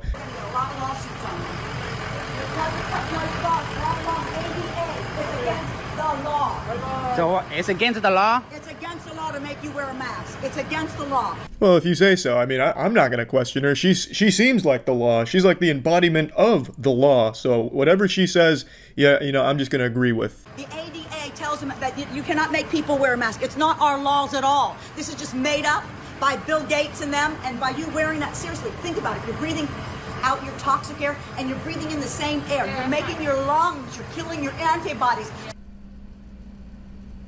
It's always just impressive how people can get to this point and be like this. To blame Bill Gates, of all people you could have chosen. You could have done something a little cooler, like going after Elon Musk, since he's doing some like weird shit on Twitter. Why not target him? But to go after Bill Gates just seems, I don't know, underwhelming. To make him like this giant Thanos behind the coronavirus. I would have preferred if they chose a different path for their supervillain, but it is what it is. For some reason they've chosen him. And I think the most impressive thing about this one in particular is the lady filming. She was filming because she so firmly believes that she's in the right and doesn't look crazy. And I always think that's just the wildest part. How people can be so disconnected from reality that they think that they're right and justified with their behavior that they'll go so far as to film it for their friends in their little Facebook echo chambers. I just think that's just sad and pretty wild. If there's a cold that comes around in November, you're getting sick. You're making yourself sick. You're making... Breathe. Yeah, you're spitting out too. No, baby, that's not what's going to make you sick. You're alive. Go look on the package, and it will tell you. It will not protect you from COVID-19. You are hurting yourself. Don't stop being lied to. They want to kill all the Mexicans. Do you believe in the COVID? They want to kill all the black people. They want to kill everybody. Watch out what you're being told. You're being lied to. It's actually really hard to keep up with the exposition here. I really don't understand at all what she's talking about or where she's going. But god damn it, she's confident in it and really fucking obnoxious. Do you believe in it? Do I believe with the COVID? I believe there's a virus, but it's not what they say. It's like any other virus. They have 99% cure. 99% cure. So what kind of a virus is that? We all had viruses. We all get colds. You're being lied to. Please do your due diligence. Read, do your research. Don't let the government fool you. That's something I hear a lot from this community. Do your research. It's like flat earthers. Do real research, not like, you know, real research. Do our research. Please read our sources. Please stay on Facebook and read our bullshit. But these people are so ingrained in their beliefs that no matter what, they're never changing. Like in that Flat Earth documentary, there's multiple groups of flat earthers that prove themselves wrong multiple times and still just brush it off like, oh, we must have just done something wrong. Now, the world can't be round because we think it's flat. So all this, everything that proves it's round that we just did ourselves, well, it's wrong. We must have messed up because it's flat. That's the exact same way these people operate. No matter what, they're not going to change what they believe, which sucks because it's just objectively wrong and harmful misinformation that they share between each other. But it is what it is, and at least you get some Karens melting down in public, which is always at least fun to watch from a distance. Be smart, please, for your sake. Because what's happening is she's hurting her antibodies in her body.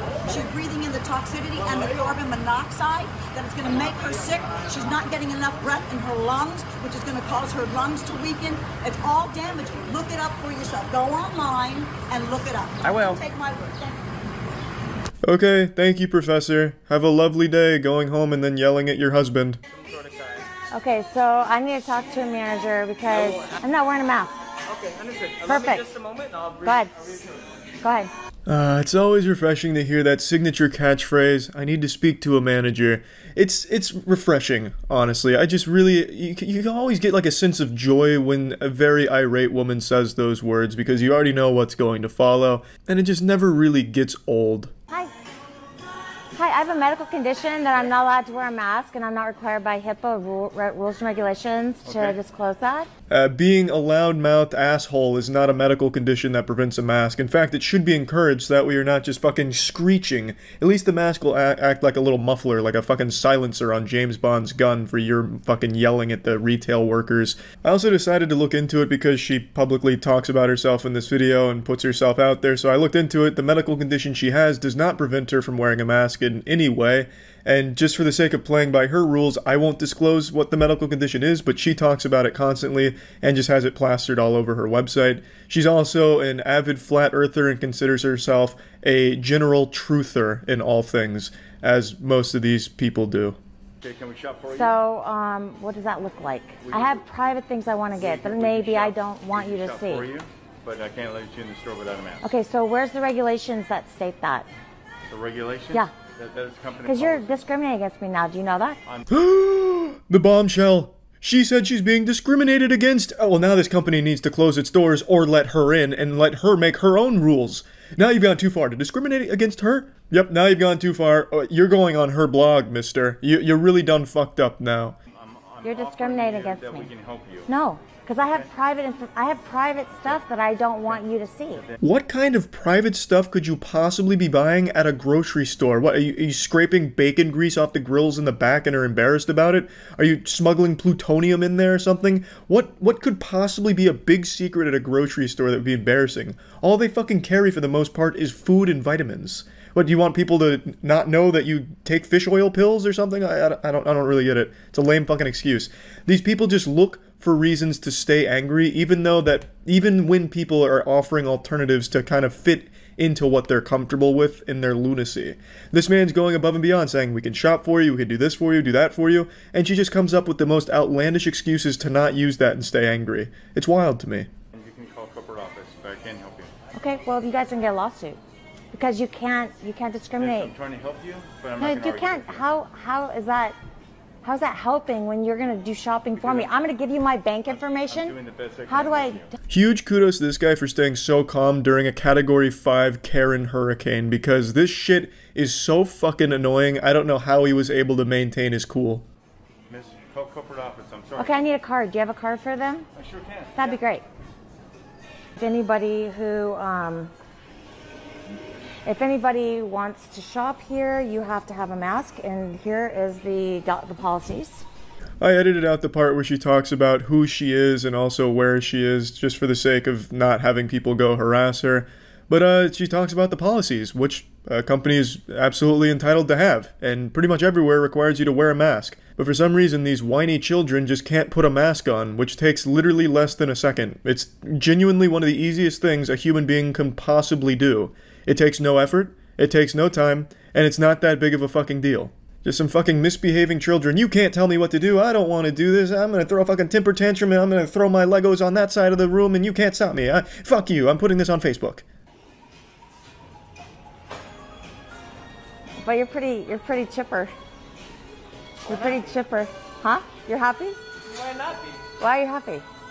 Yeah, buddy. Why are you happy when she's clearly not happy? Because she's unhappy, no one in the world is allowed to be happy. If there was a kid with an ice cream cone and a smile on their face, this woman would go over and slap that shit right out of their hands. And do you know why? It's because she's unhappy. So why the fuck is anyone else allowed to be happy? But yeah, anyway, these are the most recent Karen sightings. I'm sure there's going to be plenty more as the floodgates are starting to open. So stay tuned for more incredible Karen antics out in society. That's about it. So yeah. There's a phenomenon I've talked about quite a few times on this channel over the years, and it's a recent development in our species where people will record themselves having an unhinged meltdown, just actually getting video evidence of their worst moment, and openly post it and expect people to be on their side. I understand it's delusion and everyone thinking that they're the main character, so everything they do is justifiable and they're just perpetually morally righteous with every decision they make, so they film it expecting to get a bunch of pats on the back and people just really rimming them out for such a great job at handling confrontation or whatever. But it's just still so weird to me that this is so common. And that's of course what today's video is on. It's a woman who's having a conniption, just blowing a gasket, going ballistic at a man and his dog outside of their business. And she gets out her phone for that little recording buff. Tie your fucking dog up, you fucking piece of shit. What are you? Are you even white? You're not white, huh? We're back to your fucking country. You fucking dumb shit, like you just called me. Zoinks, Scoob. This one fell apart real quick. She only got one sentence out before immediately devolving into some racism. Dropping a go back to your country line. That's a 10-yard penalty right off the rip. I mean, that's a technical foul. Like, my God. And she's recording herself doing this, supposedly to post on Facebook or somewhere, or maybe she's streaming it on Rumble, like God only knows. She is filming this moment herself for the cringe compilation, proudly, and then still going through with all of the stupid shit she's saying and is about to do. Now, the man is also filming her. This is another very common interaction in this day and age where one person's filming, so then to counterbalance it, the other person starts filming. It's kind of like in Dragon Ball Z when they have like the beam battle, the beam struggle, so like a Kamehameha wave mixing with like a Gallic gun or some shit, and it's like going back and forth. That's what it's like in modern day with confrontation, where two people start filming each other and it's this war of attrition for who's gonna break first or have a cancelable moment. It's just a tug of war. Everything is filmed all of the time. So all of these arguments usually don't even take place face to face anymore, even though it's in the real world. They'll immediately bring out their phone and argue with the phone that's looking at the person. So that's always kind of goofy. Now, in the words of the great Shrek, he said, "Public freakouts are like an onion. They have many layers." And that couldn't be more true for this video, because the lady here, I actually think, has a real reason to be upset. She's just going about the whole situation in the worst possible way. She's mad because the man and his dog are outside and the dog is not on a leash. And I think that's a very real complaint. I really think it's extremely irresponsible and shitty dog ownership to have your dog be unleashed in public. That's not only dangerous for the dog, where it could just run away, get hit by a car or something, but it's dangerous for everyone around you if your dog, you know, maybe goes after another dog, goes after a person, and the dog in this video is a pit bull. So that amplifies the danger of it even more so. Go tie your fucking dog up now, you piece of shit! Bring your dog inside. Tie him up. You cannot do that. You can't keep him out here. You're entertaining.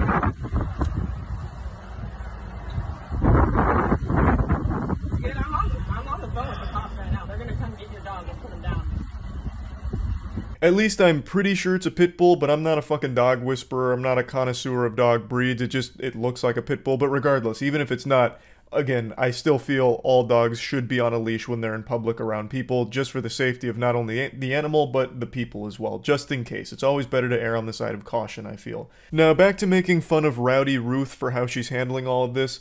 So instead of just asking him to put the dog on the leash or handling it in a different way, like maybe just going somewhere else away from the unleashed animal, she starts filming everything and escalating the whole problem and situation, now threatening to call the police to have the dog put down, which is fucking unhinged.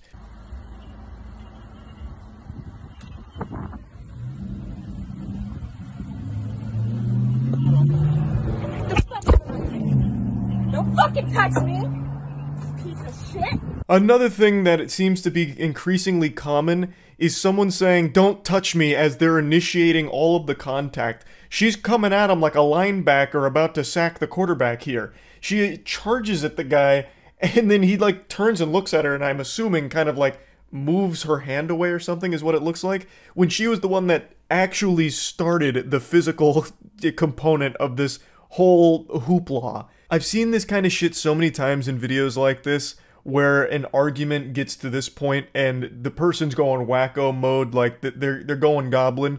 So they're like, "Don't touch me," as they're like charging at the person, or like, "Stop filming me," as they're doing everything they can to be in the video.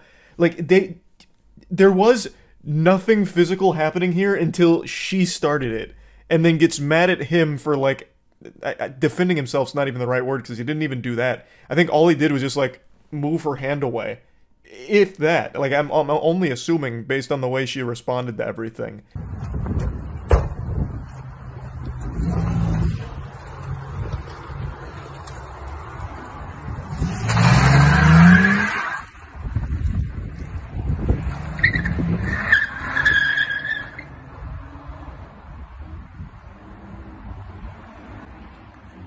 I know, Pop.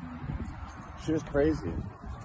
Now we've reached the climax here. The lady peels out like she just got her 5th star in Grand Theft Auto and nearly hits the guy filming.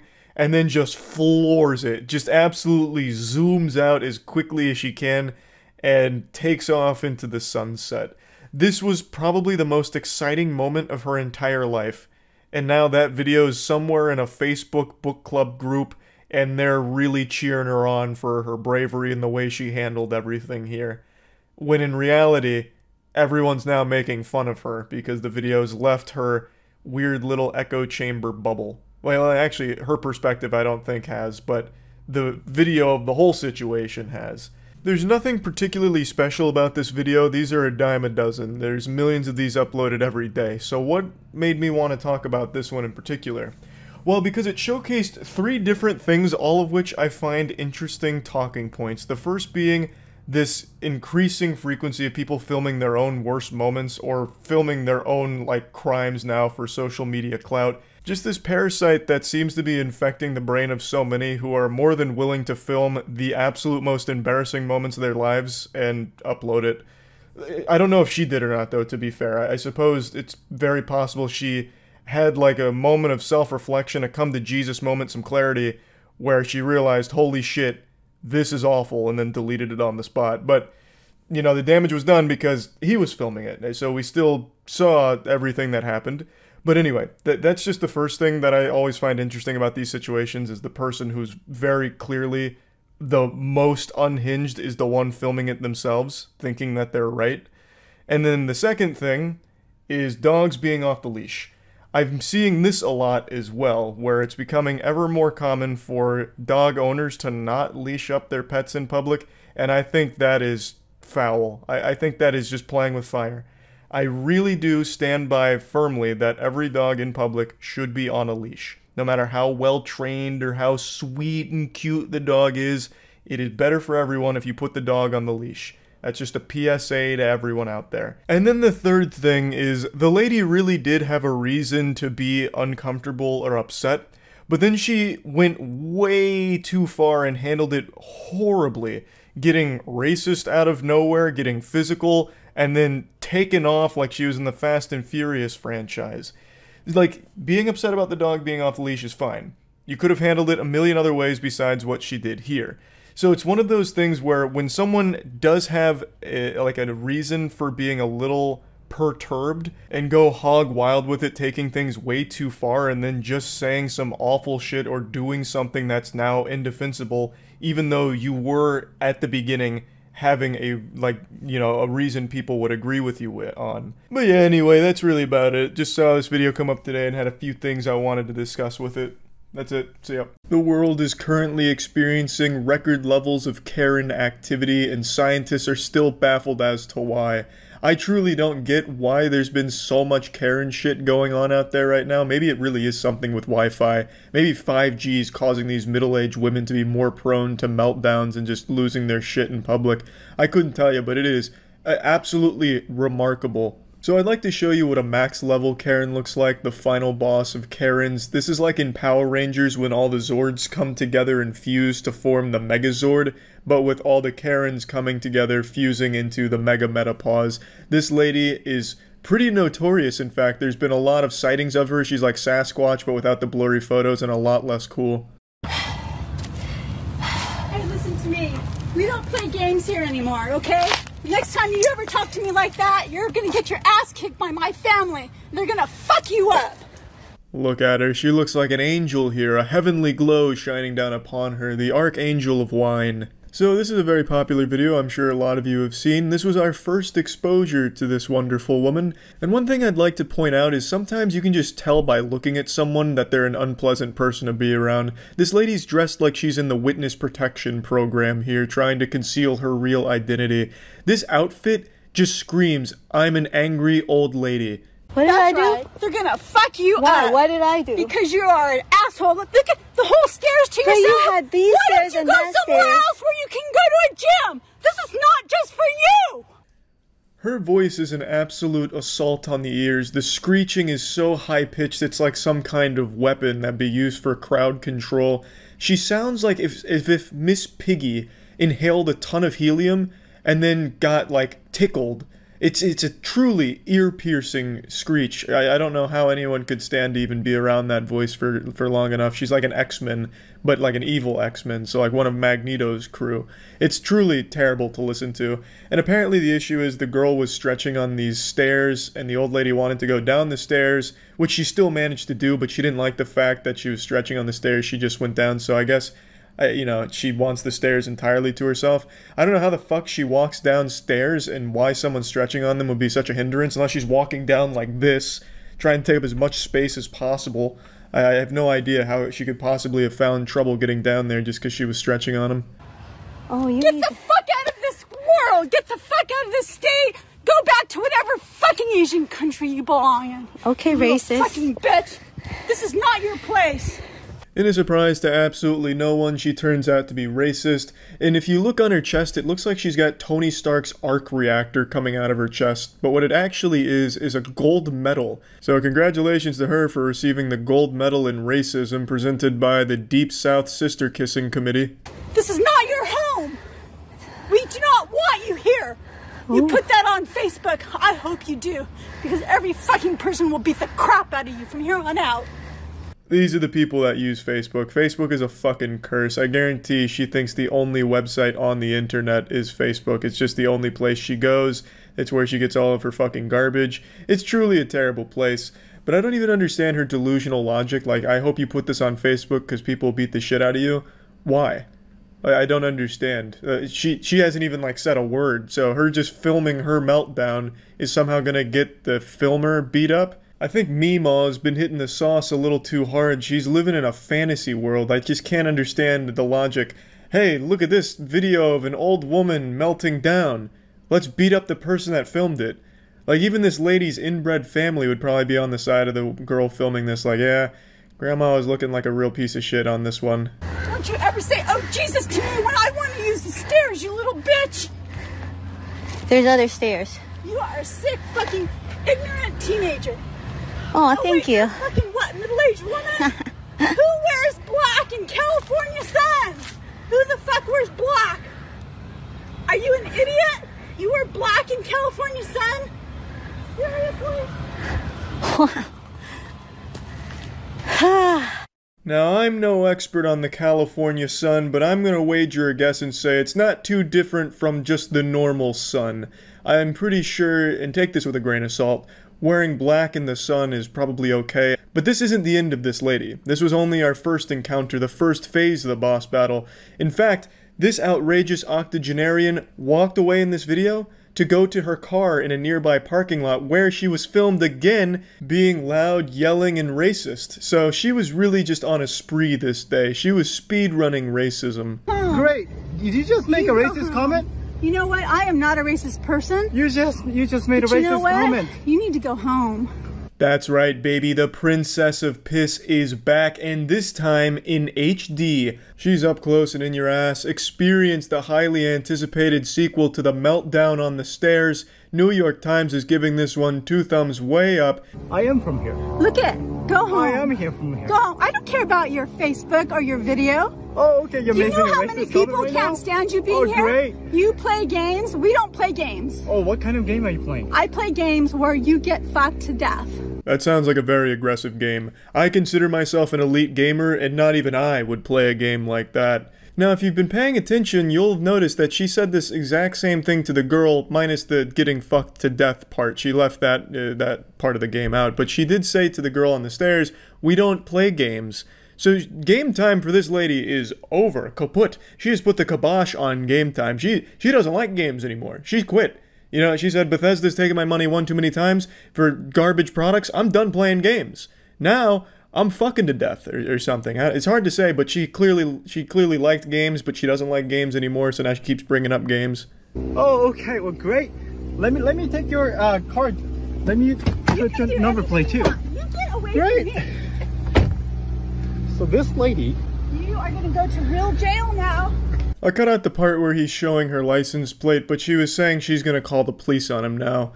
I can't imagine what for, but this lady just hates Asian people. So I can't even imagine what this fucking police phone call she's planning is going to even consist of. Yes ma'am, what seems to be the emergency? Yeah, this guy's Asian? What do you mean, go fuck myself? Well, great, you are. Me kind of man? I think you're You going. understand me kind of man? You understand me kind of man? Respect. Respect. Respect people. Respect. Lady. I can't understand your language in China, Respect, man. lady. Respect? Then you move your car. You're There you way go. too close. Get away from me. There you go.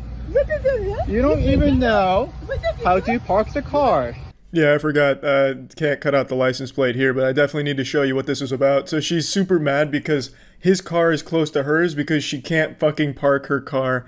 It's fucking terrible parking job. I don't know if she's drunk driving or just too old to be behind the wheel of a vehicle, but this shit is deplorable. And he's not even that close to her car at all. She just really wanted an excuse to be racist again. She hadn't had her fill from like an hour before this. It's crazy. It's hard to even imagine an old lady as unlikable as she is. Just a giant asshole. You don't who even my know. family is? There you go. Do you know who my family is? Do you know who your family is? Go home to your family. Here she goes again, mentioning her family. She's speaking like an affluent teen in high school who's bragging about daddy's riches. She's treating it like it's some Game of Thrones shit where her family's gonna come out of nowhere riding on horseback to save her from nothing. I mean, she's not like in anything. She just creates her own problems and embarrasses herself. She's just a big piece of shit. This is from your government. Respect, Go home. lady. Go home. Get This is educated from my and government. respect. This is from my government. Get Go home. educated You are and so respect. fucked. You're gonna get fucked. Your Get kids are gonna get fucked. respect. Yeah, I think Grandma's been reading too much 50 Shades of Grey. She just talks about everyone getting fucked, apparently. It's contaminated her.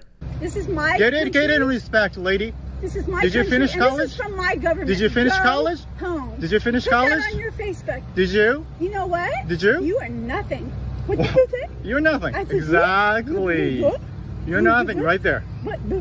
Lady, get educated and respect. Little boyfriend. That's where the video ends, unfortunately. It seems like it continued, but he probably just got bored of listening to her, like, regress into baby form. Like, her intelligence was literally getting shit out of her body. Like, every pore was just losing intelligence. She just started forgetting how to speak. It just got rough. So I understand why he probably stopped recording, and unfortunately this is where the saga of this old woman comes to a close, but what an exciting one it was. A very impressive Karen meltdown and racist rant. It's fucking wild stuff. But we're not done yet. In fact, I got a little surprise for you. A bonus Karen coming in hot. Property? Hi, I'm asking you if this is your property. Why are you asking? Because it's private property. Because it's private property, sir. This is some shit straight out of a horror movie. This is a haunted Karen. If Karens were Pokemon, this would be a ghost type. This shit is truly terrifying. Just like the pan up to her weird, smiling, odd fucking... It was unnerving is the right word for this situation here. You're defacing private property, or is this your building? You're free to express your opinions, but not on people's property. Okay. Absolutely. Sure. Just respectfully. Sure. So we're just saying, absolutely, your signs and everything, and that's good. This is not the way to do it. Okay. It's private property. Every time the camera panned to that Redditor dude off to the side there and then back to the lady, I expected her to be a little bit closer to the camera, like right out of those mannequin scares where the mannequin moves when the character stops looking at it. That's what I was expecting, but unfortunately she's keeping her distance here and still just kind of frightening people from a little ways away. If I did live here and it was my property, this would be absolutely fine. And you don't know if I live here or if this is my property. We actually do know. That's why we're asking. Oh, really? Because you live here, right? You said so. Because we know the person who does live here. Oh, okay. So then I suggest you call him or call the police. Or because you're accusing me of a crime, correct? He's beginning to anger the Karen spirit here. I'll be honest, it's kind of boring after this point because it's just idle conversation here. It's not too great and then they eventually walk away. I just thought this one was especially odd just considering the way it was filmed. It really does feel like it's one of those, you know, Blair Witch type deals here, the way that it's executed. So just thought that'd be a nice little fun bonus Karen round to have in here. It's been another high-octane, action-packed week of Karen activity, reaching an all-time high. If you're checking with the meteorologist, you'll know that there's at least been a 90% chance of a downpour of Karens on any given day this last week, so it's been pretty wild. Pandora's box has been fully opened, and now we're left with the wrath and the chaos of the Karens.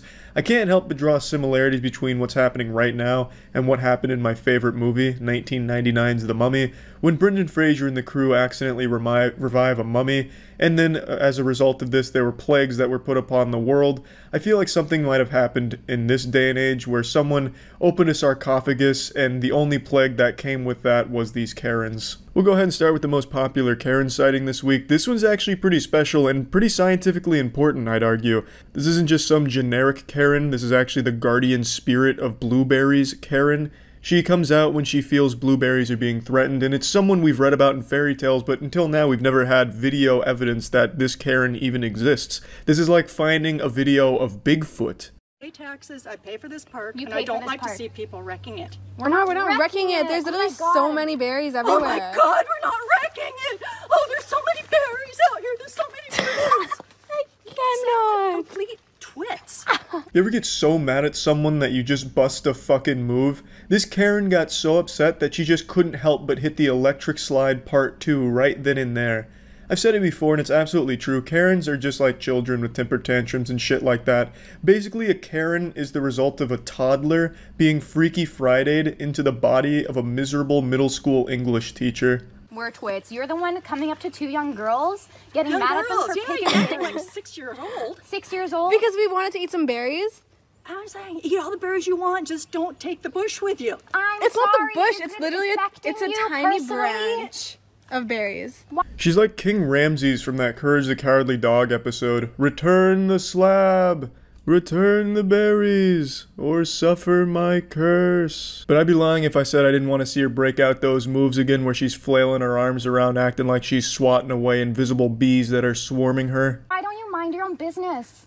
Why don't you mind your own business? You know, that is the fucking rudest thing you've said to me. You decided to come up to where us. you came from if you wanted to use language like that. Oh, why don't you go back to where you came from, you fucking colonizer? I like how that's where the line in the sand was. You've gone too far telling me to mind my own business. Are you kidding me? Mind my own business? Do you know who I am? I can't mind my own business because I'm fucking miserable and I need to get mad at every opportunity possible so I can yell at some kids, so I can boogie down with my fucking noodle arms, and I need to get mad. Mind my own business. Now I've gone way too fucking far and now I'm fucking upset.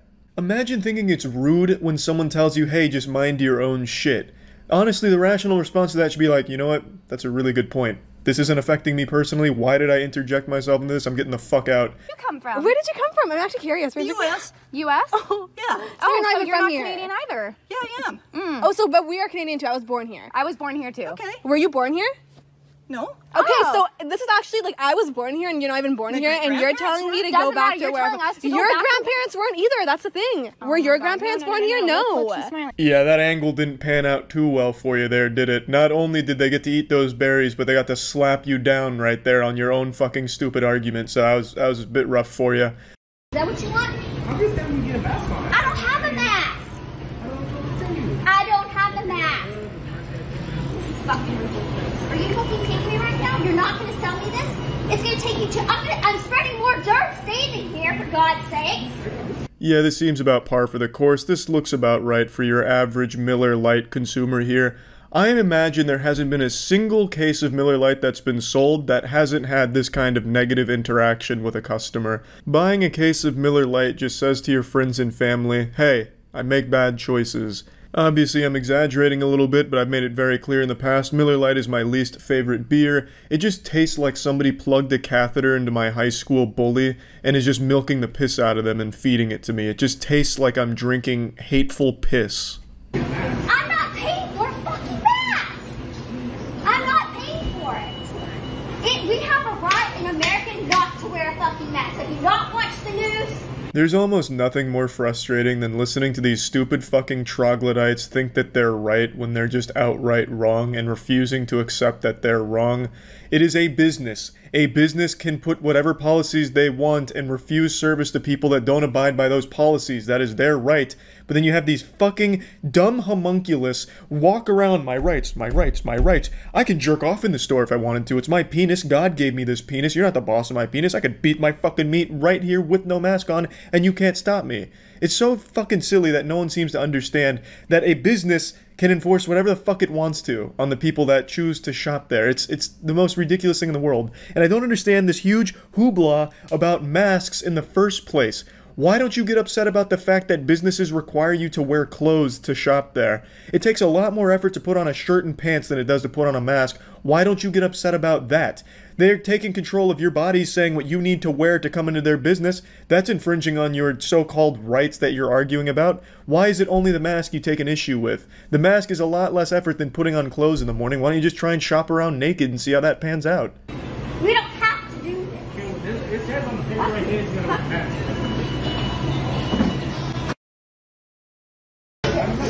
There, find it. I'm not going to touch it. I think it went over there. Pick it up. You spit on the front counter. Don't do that. I look okay. Karen going with the classics here by spitting on the man, which is a crime. So now the only rights that you're entitled to, Karen, are your Miranda rights. That's assault. And during a pandemic, it's more than assault. You're just a giant piece of shit. They're playing. That's what the park is for. I never saw a car in here before. It's a Power Wheel car, man. What bothers me is you have a little kid in here that doesn't have a driver's license. He's just a little kid and you're not with him. It's not a real car. This one's almost just a wholesome Karen encounter. She smells some people were having fun at the park, so she goes out of her way to just put the kibosh on that shit and shut it down. And then she takes notice, wait a minute, those are little kids in a truck? Is that a truck in the park? Hey, what the fuck is this? These are some unlicensed kids in a fucking cyber truck. Are you kidding me? You're a terrible parent. Where are their license? I'm gonna have them thrown in the slammer for this. This is a crime. This is a fucking crime. In my peaceful park? Are you out of your fucking mind? Don't talk to me. Did I invite you into my conversation? Did I invite you into my conversation? Did I invite you into my conversation? Do you have any right to be speaking to me right now? Are you involved in this situation? Are you involved in it? I am. No, you're not. No, you're not. And don't talk to me. Do not talk to me. Take your bullshit mask off and act like a real person. And you are not the boss of me. Oh yeah, she did it. She just dropped the "you're not the boss of me" line. Every single Karen freakout is more and more evidence that as Karens age, they become more and more like children. It's like some Benjamin Button shit. I was half expecting this woman to throw a chocolate bar on the ground and start crying about how unfair the other lady was being. Didn't you say you were in a hurry? You either. Don't. You guys can all fucking wait. Don't talk to me. We are waiting with patience and kindness. No, you're all fucking talking to me when I told you not to. This is probably the most conversation this lady's gotten in the last 30 years. Her children grew up and started to ignore her. She doesn't get to see her grandchildren very often. They ignore her phone calls. And now, finally, some people are talking to her and she just doesn't even know how to respond. So she's just lashing out at everyone here because she just doesn't know how to converse with anyone anymore. She's out of practice and she's just kind of a big asshole. I don't care. What are you going to do about it? Look what you're doing to What are this you going to child. do about it? Look at this little What are girl. you going to do? What are you going to do about it? That's a terrible What are you going to do about it? Try to get Run your bitch ass mouth like the dumbass cunt that you are? Cool. Oh, I do say that was a bit too far. Wow. I always like when a Karen says, "What are you going to do about it?" and then get like fucking shocked when someone actually does something, like slap her. We've seen like 1,000 of those by now, but unfortunately in this case the woman wasn't feeling like slapping her. Probably wouldn't even be worth like the extra effort to walk up there and then just take one on her cheek. But I always find that to be pretty remarkable because they're constantly egging it on and then play the victim when something does happen. And I have no doubt in my mind, if that lady did swing on her, this one that's making the big huff and puff would have totally abandoned all sense of toughness and just start crying about how she's the victim and calling the police about what just happened. That's assault! No, it's not. If you spit on her, that is assault! She's in my face touching me. Call the police. I'm cool with that. Not on her! She's touching me. Yes, it is. You spit on her! There's nothing more cowardly than spitting on somebody, and it's very common right now with Karens. That's really their go-to signature move. Their anime finisher is just the old loogie that they pop at someone that they're having a disagreement with. But yeah, these were the biggest Karen clips of this week, and another great week of Karen activity for sure. And I don't think there's any signs of the Karens starting to slow down or become self-aware. For as long as Facebook exists, these Karens will exist. And that's about it. So yeah. When you think of a hero, the first thing that pops in your head is probably like Spider-Man or Iron Man or something. But for me, when I think of a hero, I think of anyone who has to work in retail, food service, reservations, any job where you have to interact with a customer. Those are the real heroes. I have always said and always will say that any job that requires you to interact with customers is an absolute nightmare. Hell on earth. You're constantly experiencing the worst humanity has to offer every single day. Swallowing rusty nails would be less painful. And I think that's something that everyone on this planet can agree on, that rude customers are the lowest of the low. I have more respect for cockroaches than I do some douchebag that's melting down in public, yelling at an employee over something they had no control over in the first place. It is one of my biggest pet peeve. In fact, I'd say it's probably my biggest pet peeve. I hate that shit. And today there was a video that was going pretty viral on TikTok about a guy who posted his own meltdown at GameStop, and it is so embarrassing I couldn't help but just talk about it a little bit today. Let me show you it. Hey, what's going on, man? How you doing? Listen, I'm recording you just because I've had the hardest time returning this. So if you tell me no, I'm gonna go ahead and sue GameStop. I see this shit all the time.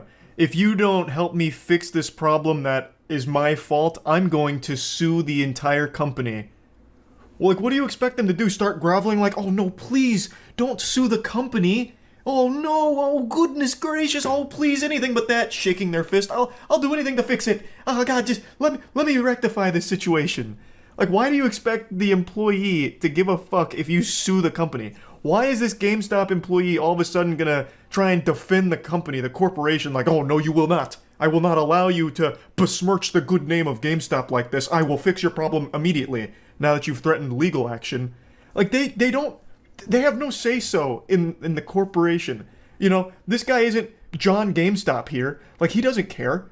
Who the fuck cares? I just can't wrap my head around this, like, 4-year-old thought process here. If I go after the company, surely the employee is now going to be able to magically fix my issue. It's not their company. They don't care. They're just an employee of it. It's not like they're married to it. It's not, you know, they don't care. They shouldn't care. It just makes no sense to me. But all power to this guy. If you want to sue GameStop and lose all your money in legal fees, please, go right ahead. It'll be a really fun, goofy headline to read. I implore you to sue GameStop. And it's really silly in this case because it's GameStop. It's not exactly a booming corporation. Like, what are you going to sue GameStop for? Their NFTs? Like you really stand to gain nothing out of it anyway? The whole thing is just a fucking disaster, and this guy's an absolute clown. You know, you have nothing to do with this. I just need somebody to tell me no on video so I can go ahead and sue GameStop. A brief moment of self-awareness where he acknowledges that the employee had nothing to do with this situation, but then still continues to make a big scene out of it.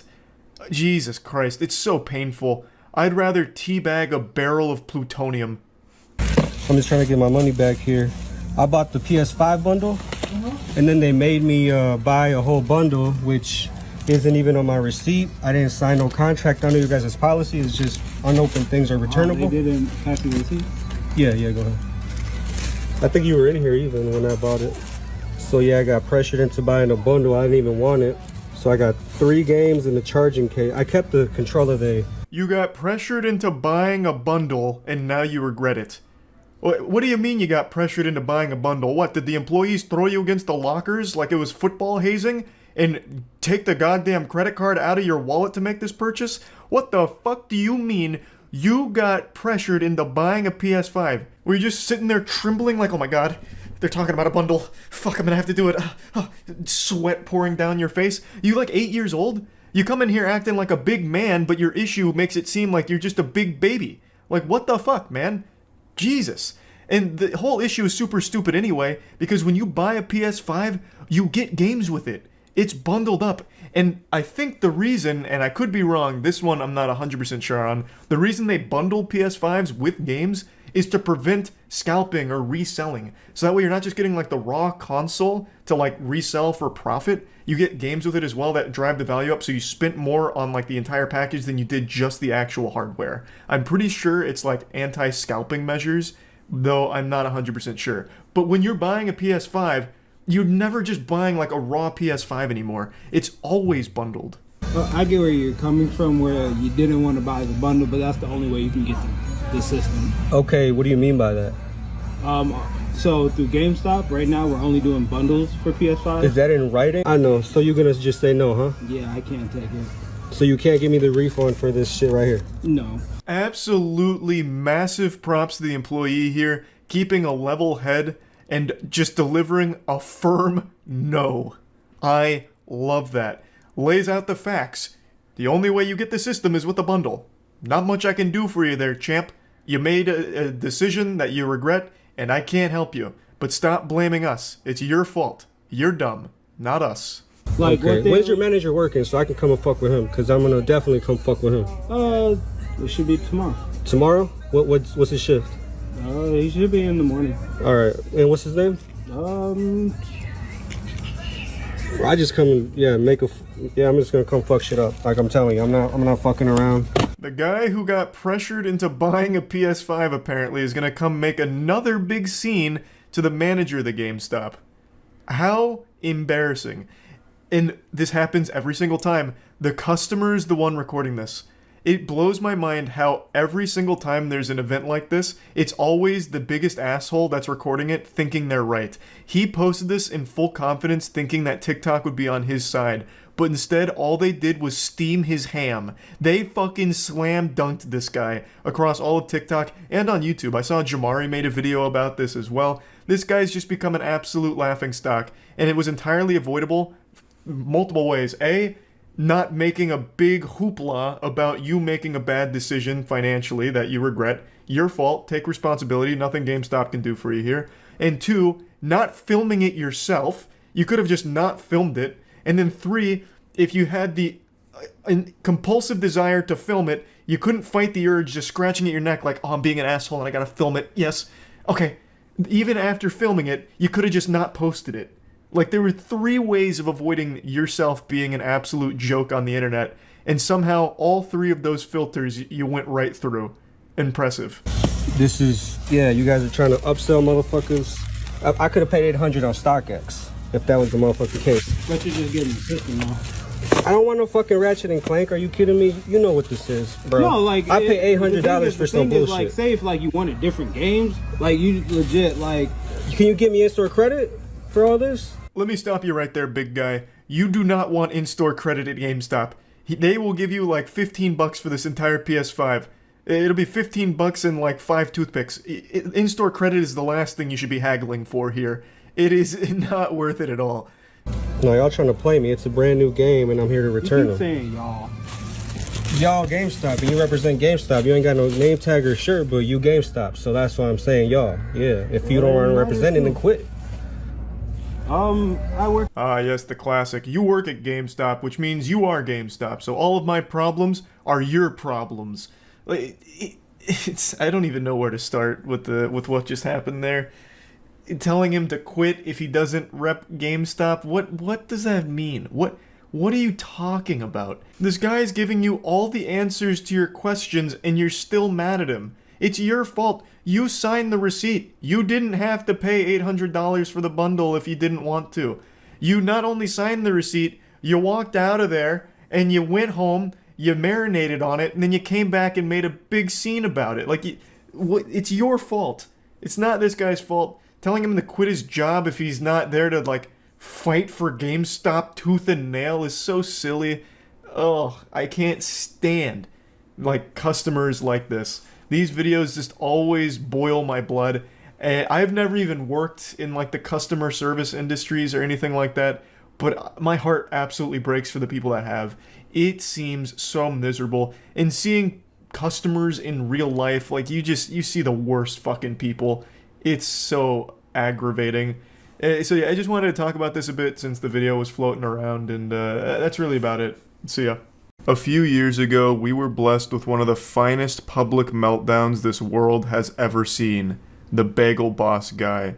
This was an incident that occurred at a bagel shop where a guy who was on the shorter side of things absolutely went ballistic and lost his mind, all because he felt like he was being insulted for his height. So he got really aggressive, trying to fight everyone, like a small chihuahua lashing out at the bigger dog. Turned it into a huge spectacle, yelling and screaming. I'm sure in his head he imagined himself like Kratos from God of War with all of this anger, but in reality, he just came across like a squeaky toy. It was so beautifully silly, and today, I think we may have found his spiritual successor. There was a man who melted down in a McDonald's about his height. I'm right here. You wanna show these people what a fucking big man you are? Picking on a fucking little man? Come on! Come on! Hey, come on! What's wild to me is he actually looks like the Bagel boss. They could be brothers. So they have the same build, the same face, and the same attitude, and the same effect on women. Her face really tells the whole story on how uncomfortable it is to be around something like this. I love watching videos on these kind of outrageous freakouts for no reason, but I think if I was there in person, I would just feel so slimy and yucky. It'd be so fucking miserable to be around it. Come on, motherfucker! Bring it on, motherfucker! Bring it on, motherfucker! Yeah! Come on! Hey! Bring it on, motherfucker! Hey! Bring it on, motherfucker! Yeah, bring it on! God damn it! Yeah, bring it on! Fucking later! There is a lot to unpack in that 10-second clip right there. So let's get to the post-fight analysis here and break it down.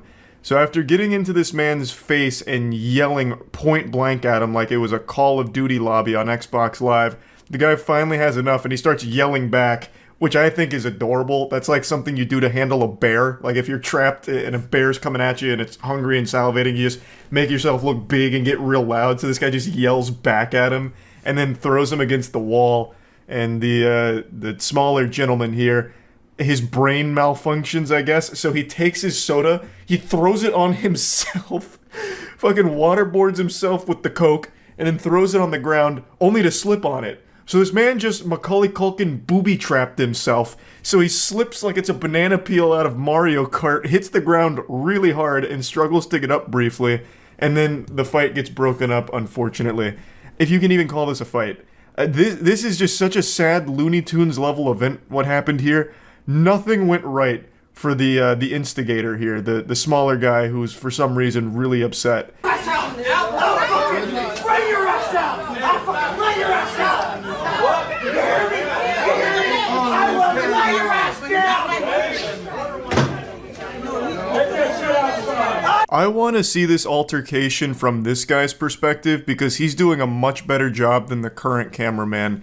This guy's in like a squatted position getting a really cinematic angle here. He absolutely has some directing experience. So I'd really like to see the video from his phone because the cameraman that we're following right now is terrible. He is missing all of the action. Our cameraman is looking everywhere but where he should be. It's so frustrating. I will lay your ass out! Hey! Do you hear me?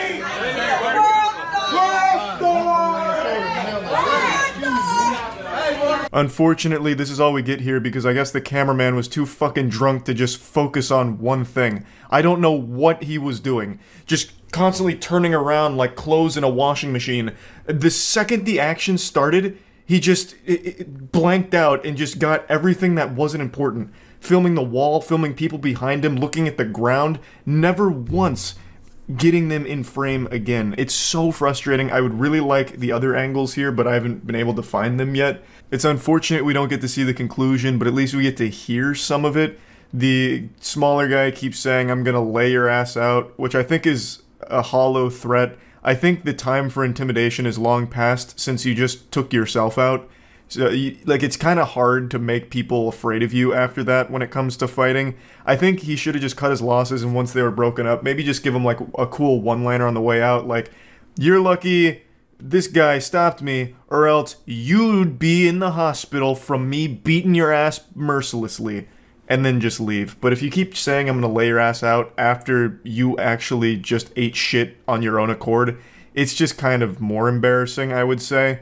Like, this guy really owes a huge debt to the worker that separated the two of them, because without him, I think this could have gone a lot worse. It could have been significantly more painful for him because he bit off a lot more than he could chew here. I'd also like this video to serve as a PSA. If you're going to film a public freakout, film the fucking freakout, not everything around it. I don't know if he was trying to be like sneaky with his phone so no one knew he was recording or something, so he just didn't know where he was aiming, or what went wrong here, but this is just such horrible camera work and it's insulting. I'm almost more mad at the camera guy than that smaller guy was with the customer in line.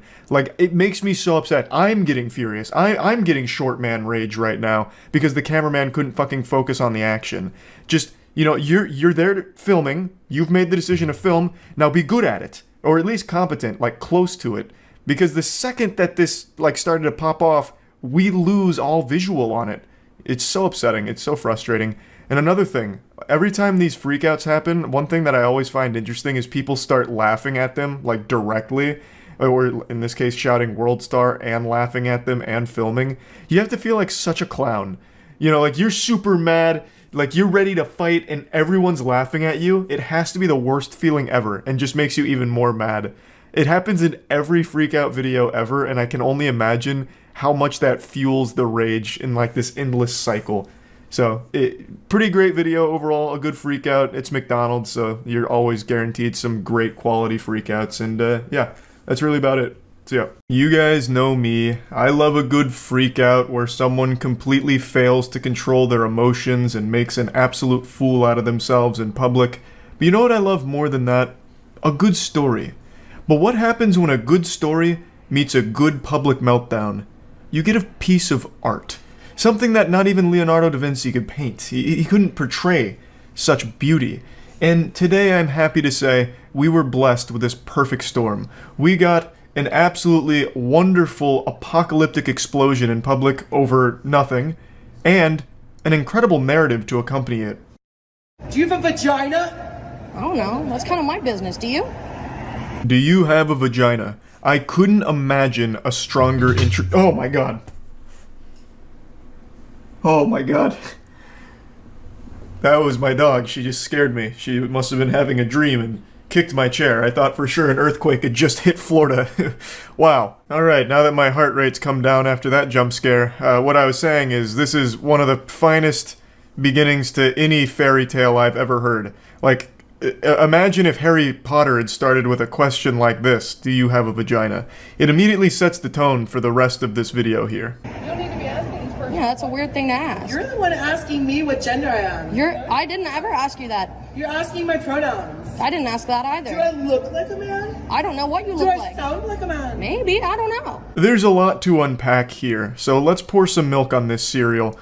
The lady on the street is accusing the person filming of asking her pronouns or something, which apparently never happened. The context for what led up to this is this lady, who's on the street right now, causing a bit of a ruckus. She was eating at this restaurant and then claimed that the restaurant served her cat meat instead of chicken. So naturally she was outraged. I don't know what the restaurant was, but the only place I could imagine serving you cat meat is Burger King, and it would probably be better than their normal menu. So she's upset, thinking that she didn't get the chicken she had rightfully paid for, and she's making a big hoopla about it. Apparently she had threatened to go get assault rifles, which I imagine is implying she'll come shoot up the place. She was also apparently throwing things at the window of the restaurant, which is when this person started filming this freakout. And that's where we're coming in here into the story. So we're already in like Act 2 of this play, but now you know what led up to this moment. I also forgot to mention that shortly before recording, she was allegedly throwing around slurs as well. Now I'd like to focus a bit on when she says, "Do I sound like a man?" Because she does something very interesting here, and I don't know if you caught it. I'll play it again. Do I look like a man? I don't know what you look like. Do I sound like a man? Maybe, I don't know. When she says, "Do I sound like a man?" she does it in a goofy accent that sounds like a Scottish professor. I don't know why. I guess some wires got crossed in her brain or something, or perhaps she really believes that every man sounds like a distinguished Scottish gentleman. But it is such a beautiful, like, flair to her sentence that I couldn't help but point it out. Do I stand like a man? What does a man stand like? Oh, then I guess no. This is my favorite part. Do I stand like a man? And then she strikes this ballet recital pose. She gets into like this wide stance. It looks like she's about to go into an improper deadlift. These kind of reminds me of like when kangaroos flex. You know, where they throw their arms out and you see like all their bicep veins and shit like that? It's the same pose. Yeah, don't mind me. Just a dude posting up, just standing like a man, because that's how all men stand. I've never seen a human being stand that way, let alone just some guy. I don't know what's going on here. It's like a video game NPC that's starting to malfunction here. Like, her animations are getting messed up, so her idle animations all kind of like janky. It's just a wild ride. And I've seen a few people talk about it, and they've said that this may have been like mental illness or something, and it's impossible to know for sure. But I've seen a lot of freakouts. I wouldn't necessarily call myself an expert, but I'm not far off from my degree either in analyzing meltdowns, I'd speculate. So I'll go ahead and pass my professional opinion here. I think that this is probably substance-induced. I've seen a lot of these kind of things, and they all have one thing in common. Typically, some sort of substance leads to an outburst like this. So that's my little armchair analysis here. But again, I don't know for sure, and if it is mental illness related, hopefully she gets the help she needs. But threatening to bring assault rifles to shoot up the place is not acceptable under any circumstance, nor is throwing rocks at the place and throwing around a lot of slurs. Yeah, record me. Are you recording? You sneaky bitch, are you fucking recording me right now? I'm holding my phone. Okay, good. Call 911. They're already on the way. Perfect, can't wait to talk to the officer. Stop! Stop! Oh, stop! Stop! Fuck you! Fuck you guys! You've gotta love a happy ending. I want to give massive props to the person filming this. They did an amazing job. The conversation that they engaged on, like that back and forth, seemed like something out of a cartoon. It was so well done. They were able to respond to the lady's wild questions so quickly. Do I stand like a man? Strikes the pose. Well, no, I guess not in that case. You know, just really impressive stuff, and I love this cut from can't wait for the cops to get here to being arrested. Like, you couldn't draw it up any better than that. So, to give a little context what happened here, after the initial, you know, back and forth and the do I stand like a man and her fucking going hog wild on that pose, she left and then came back, but this time was a little more combative. The cops were called, cops arrived, and she was arrested. I don't know exactly what led to the arrest, because typically what would happen in a case like this is the cops just tell her to get out of here, scram, you know, skedaddle. I'm assuming she got very combative with the officers as well. So, pretty rough set of circumstances, but I don't think the person filming did anything wrong. Threatening to shoot up the restaurant and throwing rocks at it, you know, that's definitely grounds to at least, you know, getting the authorities there to say, hey, no, please leave. You know, at the very least. Now, this is where the story wraps up. There's still a few plot holes here that I don't have the answer to. Whether or not the restaurant was actually serving cat meat remains to be seen. I'm sure there will be a thorough investigation after she files her claim on it. I would venture a guess saying that probably not. I think it'd be a lot harder to get cat meat than it would be just to get chicken in the first place. Like, you can find chicken everywhere now. You can fucking find chicken in a dumpster outside. I could throw a rock right now and probably hit a giant chicken breast. It's just so readily available. Whereas cat meat, it seems a little bit harder to source. So, you know, I wasn't there. I didn't taste it. And even if I did, I don't know if I'd be able to identify the taste of cat over chicken. My palate's not that fine-tuned. So we don't know for sure whether or not it was cat or chicken. I'm going to go ahead and throw my hat in here and say it was probably chicken. Thus, I don't think there was any reason for this giant meltdown in the first place. There's so few instances of a justified public freakout where I'm actually rooting for the person going ballistic. Most of the time it's just a minor inconvenience that gets blown way out of proportion by somebody.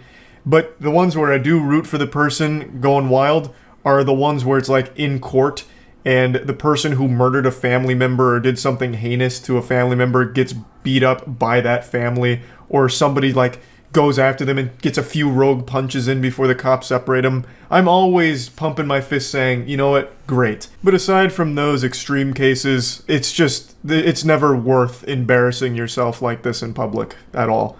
Anyway, I just wanted to share this one with you because I found it to be an entertaining, short, little freak out, and that's really about it. So yeah. Every single one of us has turned to Google in our time of need when it comes to asking questions, whether it's medical related like, you know, I've jammed my finger playing basketball, what now? You'll get a million results telling you that what actually happened is you've contracted the bubonic plague. Or you ask for simple tutorials, how to replace your air filters, and you'll get WikiHow guides that just have you taking apart your air conditioning unit. Or Quora, God forbid, giving you the absolute worst advice this world has ever seen. Point is, every question we have gets asked to Google, and sometimes you get terrible responses that are outright wrong. And I think this is most prevalent when it comes to phone and technology-related inquiries. I'm sure all of us are guilty of trying the wet phone in rice thing. That was so popular, and as far as I know, actually did work in some cases where if you like drop your phone in the toilet or in the sink or something, you immediately take it out and put it in a thing of rice, and then like in an hour or a day or whatever, it's better and fixed.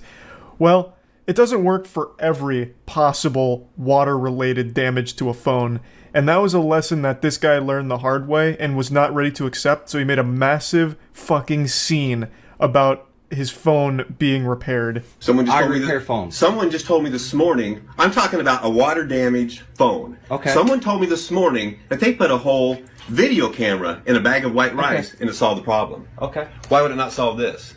This guy looks so familiar and I can't figure out why. I don't know if it's this leather biker jacket he's got on that makes him look like one of the greasers from The Outsiders or what. Maybe he just resembles a famous actor, like a young Bryan Cranston is what I keep coming back to, but I can't quite put my finger on it. But anyway, he's upset because his phone got repaired, but he's thinking he got scammed because someone said he could have just put it in white rice and fixed the whole thing as if it's some kind of panacea. Like white rice is this miracle potion that'll fix any phone damage. Because white rice does not repair an electrical connection that's damaged. How do you know what was wrong in there? I went through You didn't need to. I went through it and looked, and I found the problem. I asked you if white rice would repair it. You said no. So you're saying the difference between brown rice, which you tried, I didn't try brown rice. I really wish we had the beginning of this, because it seems like they got into an argument of white rice versus brown rice and what's better at repairing damaged phones. Like, I feel like we've just gone back to the Middle Ages, as if I took a phone back to, you know, the Shire, and I have to consult the local hobbit shaman when my iPhone's damaged, like, hey, how do I fix this? I dropped it in the pond over there washing my clothes, and he's like, oh, well, Charles, have you tried white rice? Like, I understand the white rice strategy, life hack has worked maybe once or twice, or even more, I couldn't tell how effective it is, but it's not going to fix everything. If his phone was left in the water for a while and all the electrical circuits were kind of fried, white rice isn't going to somehow magically repair that. It's going to dry it out, great, but it's not going to all of a sudden, like, reassemble those connections. I'm not an expert here, but I would trust the person who is. And this is such a nonsensical argument on brown rice or white rice. Neither one of them is going to solve that problem, which this guy just does not seem to understand. It's on camera. That's what you said yesterday. I said brown rice, but I did not say. I said I said rice. I did not say white rice. White rice will repair that. You have said 3 different things since you've stood here. And you lied to me. No. You lied to me. Not once. Let's just wait till the cops get here. Okay. Okay. God, I hate that stupid smirk he keeps doing here. Just so smug. Gives him the most punchable face on the planet. Just a face that's begging for a knuckle sandwich. His attitude too, oh, it's so repulsive. What a piece of shit. You can tell he's having a great time arguing, he's getting off on it. You can actually just feel him busting nuts in his tight little trousers there at how much fun he's having, making this worker's day a little worse, just arguing over nothing. His phone is repaired now, but he's upset because he could have done it with white rice, he says. Well then, break your phone again and prove your point. I want you to now go into that employee bathroom, drop it in the toilet, leave it there for a couple minutes, take it out, put it in white rice and see if it fixes it. And when it doesn't, I'm charging you triple. I'd also love to know his thought process on getting the cops involved. What are they going to do? Sir, what seems to be the problem? This scam artist, this snake oil salesman fixed my phone when I could have just put it in rice. Throw him in the slammer, please. I could take it apart and show you exactly. I don't care what was wrong because all it did was slide in water, sir. You told me flat out white rice will not repair that. Flat out. Exactly. Exactly. It won't. Okay. That's not what I'm hearing. I don't know what this fucking guy thinks white rice is capable of. Does he think they're like little nanobots that go in there and repair electrical devices? Like, I don't get it. I don't know why he thinks white rice is just this all-powerful entity that can fix all phones. I know for a fact he's not talking to people in person about this conundrum. He absolutely consulted his reptilian Facebook group and all of them were talking about white rice and chemtrails. So now he charged this place just to be an asshole here. Like, it's so upsetting to see. He fixed your phone already, man. Leave him alone.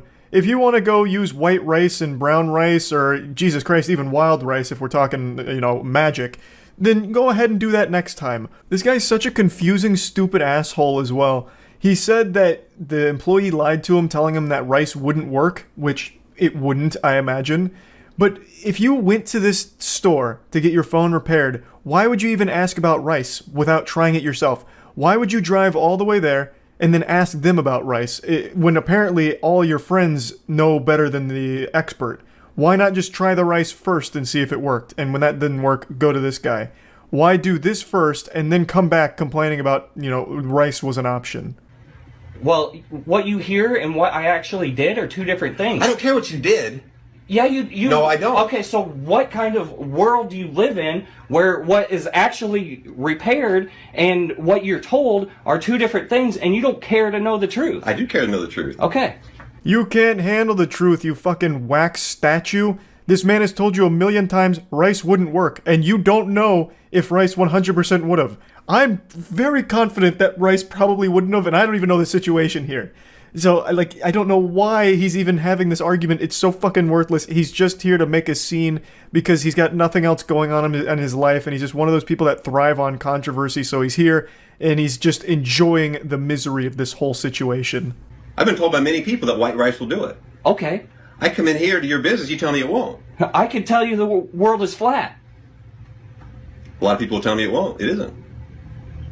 Exactly. Now the NPC's glitching out here. He can't wrap his head around what just happened. He made himself look like an even bigger fool. He's such a stupid douchebag. This again just highlights my point that there is no winning when it comes to customer service. This guy did his job well, did exactly what the customer asked him to do, fix my phone. He did it, and there was still a problem. The man came back the next goddamn day to make a big hoopla about it. It's so frustrating to watch. Again, my heart goes out to anyone working in a field that involves dealing with customers. Like, it's miserable, and I'm wishing you the absolute best. I also hope that the second this video ended, this guy left the store and it was a torrential downpour. Just an absolute monsoon. A biblical storm blew through and once again waterlogged his phone, immediately breaking it. And then he went home, tried rice, and the whole goddamn thing just blew up. And now he's gonna have to get a new phone. That's, if there's any justice in the world, that's how that played out in my fanfic. Anyway, that's really about it. So yeah. I played a lot of RuneScape as a kid, so I'm very well versed in scams, and it really shattered my trust in people and taught me early on that you can't always put your faith in strangers to tell the truth. Maybe they won't actually double your money. And I think that this led to me being better at identifying scams in real life, but it doesn't make me immune to them either. When I was a freshman in college, I fell for the oldest trick in the book, a timeless classic prank, fake being homeless with a sign and beg for money on the streets. A scam that has stood the test of time. It's people that just panhandle on the street pretending to be homeless and try and get money that way. It's actually very lucrative. Sometimes people that do this make anywhere from 60 to 100 grand a year off of this shit. It's fucking despicable. The reason I'm bringing this up is because on Reddit this week, a video went viral, and it's from 2017, it's an older video, but it's a video of a woman in Richmond who pretended to be homeless and was exposed for it. She even eventually got arrested, but I'll get to that towards the end of the video. But I wanted to go over this video because I think it's not only a very entertaining video with the way she responds to being confronted, but also a bit eye-opening as to the depths people will sink to get a quick buck. This scam in particular has always greased my ass. It infuriates me. People that just take advantage of others' willingness to help, their good nature, it's just so fucked up. But I'll quickly tell my story since I was a victim of this scam when I was younger. I don't know if I've ever told it, I'm sure I have at some point, but when I was a freshman in college for the first semester, I used to commute to university, and I always took the same route, just like a little NPC that never deviates from the schedule. I would always go down one road in particular that had a guy standing at the corner of one of its major intersections. This guy, he looked disheveled, he had a curly white beard, it looked like fucking jolly old Saint Nick, Santa Claus had fallen on rough times, and I'd always see him talking to people, and he was always smiling, he just seemed like a really nice guy, and he had a sign that had every fucking sad tale you could imagine. I'm a homeless veteran, my dog ran away, my wife divorced me and took the kids, I broke my leg in a bowling accident, and I have lung trouble from the time I spent as a coal miner. Any money you can spare is very much appreciated. God bless. It sounded like a fucking country song, and it was heartbreaking to read. So every day, Monday through Friday, I'd give him $20, sometimes $40 if I had a little extra, and I did that for about a month, or a month and a half maybe. But then I got hit with a shocking plot twist straight out of a Darman video. I swear to God, it would have been less painful to find out I was adopted. One time when I gave him money, the last day I gave him money, I really wish I could remember what he said verbatim, but he hit me with something to the effect of, really appreciate all that you've given me, my apartment over in this area isn't super cheap, so I appreciate it because rent's been going up. I wish I could remember exactly what he said though, but those were the cliff notes. That was the main bit of lore that he dropped there. That he had an apartment in that area, it was expensive, and it looked like it was going up, so me giving him that money for the last month and a half was a little helpful. And that's when the realization hit. My universe melted around me, and it sunk in, the reality. This guy had used me like a fucking fleshlight. This guy wasn't homeless at all. He was a fraud, a faker, a goddamn drama club thespian leader here with his acting performance on the side of the street for the last month and a half. That area he would stand in was an extremely expensive area of Tampa. So to have an apartment in that area, he was already making a lot of money. And I was just another piggy bank for him to dip his little cock into. I was furious. But I couldn't confront him about it, obviously, so instead I just said, yeah, no worries, drove off, and then started taking a different route to university. One that was an extra 15 minutes out of the way, but just one where I knew I'd never have to see him again. I was beyond mad. I went so far above mad, I just wrapped around all the way to sad and upset. Like, I used to take extra money out of the bank just to make sure I had enough cash in my wallet to give him $20 Monday through Friday. This dude became like a daily part of like my routine, like to make sure that I was able to, you know, help him out a little bit. I just wanted to see him succeed, you know, do something good for someone that fell on hard times, only to find out it was all a lie. I don't know if he meant to do that, like maybe he felt guilty from all the money I'd given him, so he decided to drop that little nugget of wisdom, letting me know that he wasn't actually homeless, or what that was about. Maybe he slipped up, I couldn't tell you. But man, did it teach me a very hard lesson.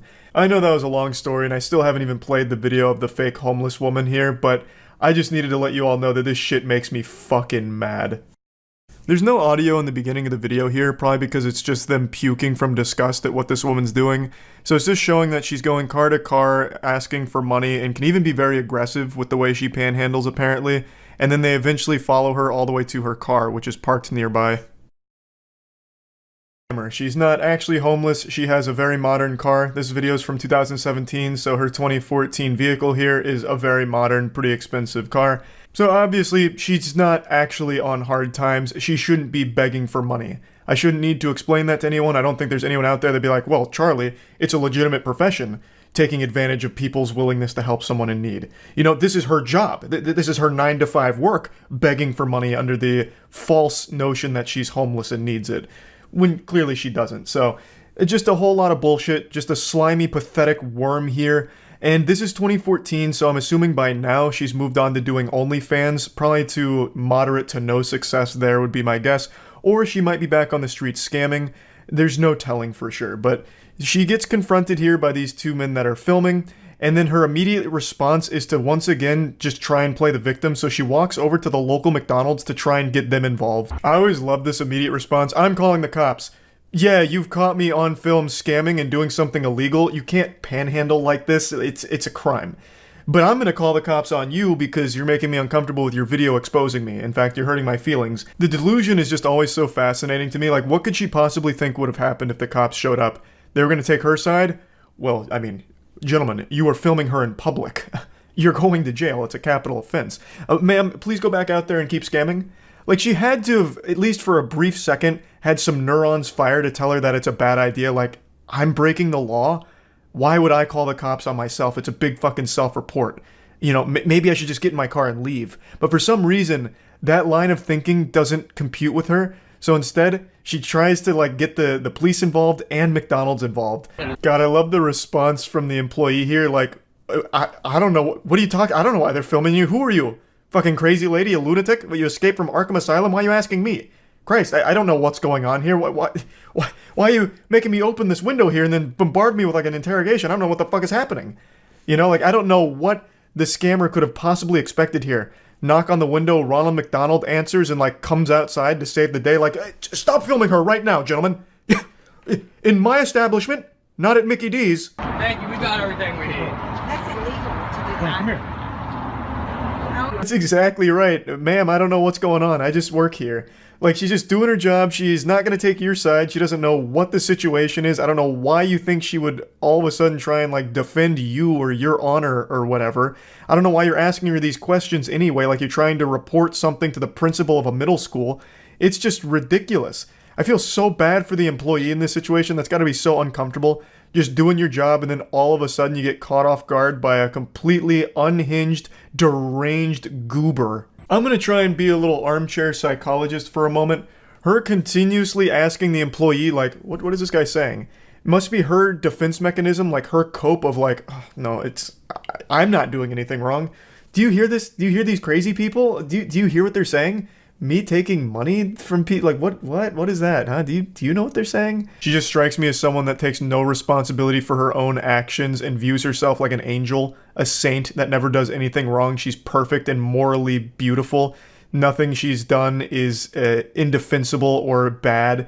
So when she's challenged on this belief of herself, she just completely crumbles and tries to, like, get other people in there like, no, tell me I'm good, tell me I'm right. You're begging for money. What do you want? You're begging money. Why you do that? A bold strategy, but unfortunately a swing and a miss. Her sign says she's homeless. So her whole thing of, no, I'm here because of a disability, is immediately contradicted by her own fucking sign.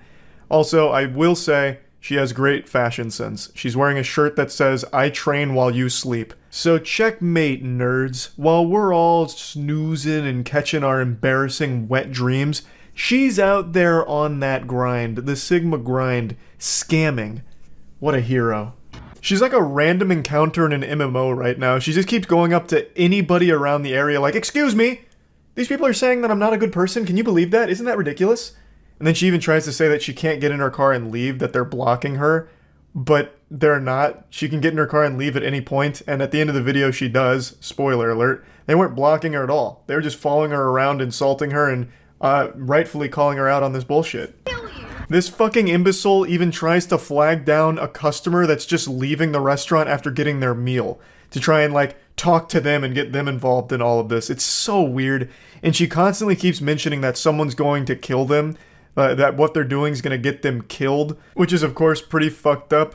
But at least this story has a happy ending because she got arrested shortly after this video went viral in 2017. She was arrested on 3 counts of throwing a missile at a moving vehicle, a charge I didn't even know existed. That sounds like some supervillain shit. How is she throwing a missile? That's like something Senator Armstrong would do in Metal Gear Rising. But then as I read more, it's because she would, like, throw Gatorade bottles at people or something, so it's pretty wild. So yeah, I just wanted to talk about this story a little bit since it's one I'm very passionate about, and that's about it. So yeah, I don't know the cause for this epidemic, but it continues to get worse. Over the last few months, there has just been an unstoppable flood of videos showcasing insufferable douchebags going ballistic at customer service workers for no reason. I have made so much content insulting these people, I'm basically like the dare class for it now. But instead of warning you about drugs, I'm warning you about being an unlikable asshole. Today there's been a pretty goofy one involving a hotel guest getting upset at a hotel worker and making unreasonable requests because he's too fucking stupid to figure out how to book a room properly, or he's just a straight up scammer. 2 kids, 2 adults. Yeah. The reservation on our phone is clear, what we reserved. Yeah. What do you expect us to do? Well, with that one, we could get you checked in. It came in as a king suite reservation, so it has a king bed and a sofa pull-out couch. Now, the video starts in the middle of the boss battle here. We're coming in raw, right into the front lines off of a hot drop. So what's happening here is the hotel guest urinal cake is now starting to argue with the worker because he's unsatisfied with the room that he booked because he doesn't believe it's accommodating enough for the 4 people that's with him, 2 adults and 2 kids. Now, it is missing a little bit of context what led up to this, but luckily the hotel worker did make a TikTok to explain it, and it sounds like this guy was just trying to scam. So what happened was he basically reserved a 2 queen bed suite that had the 2 queen beds and the sofa pull-out couch, but then he called and he canceled that reservation because it was too expensive, and then he made another reservation through a third party for the king suite that has obviously the king bed and the sofa pull-out couch, but he was fighting to get like the 2 queen bed suite, but we were sold out. Yeah, this sounds really shady. This sounds like a really dog shit hustle that Ed and Eddie would have done to save a couple extra quarters to spend on jawbreakers. According to this story, he booked the larger suite with 2 queen beds and then canceled it, went to a third party to book the king suite, and then made this wonderful idea, this genius plan to throw a temper tantrum, kick his little feet, shake his fist, squeeze his nipples, and complain to the worker until they upgraded him to the queen suite, which he had just canceled. And it clearly didn't work because he must have forgot that hotels can sell rooms once they've been canceled. So the lady explained to him that every other room was booked, so he had no other alternatives, so he's just stuck there with his dick in his hand in that king suite that he purchased, or that he reserved. And he's not very happy about it. We expect us to be that. We have 2 kids and us. We can't all sleep in a king bed. That's ridiculous.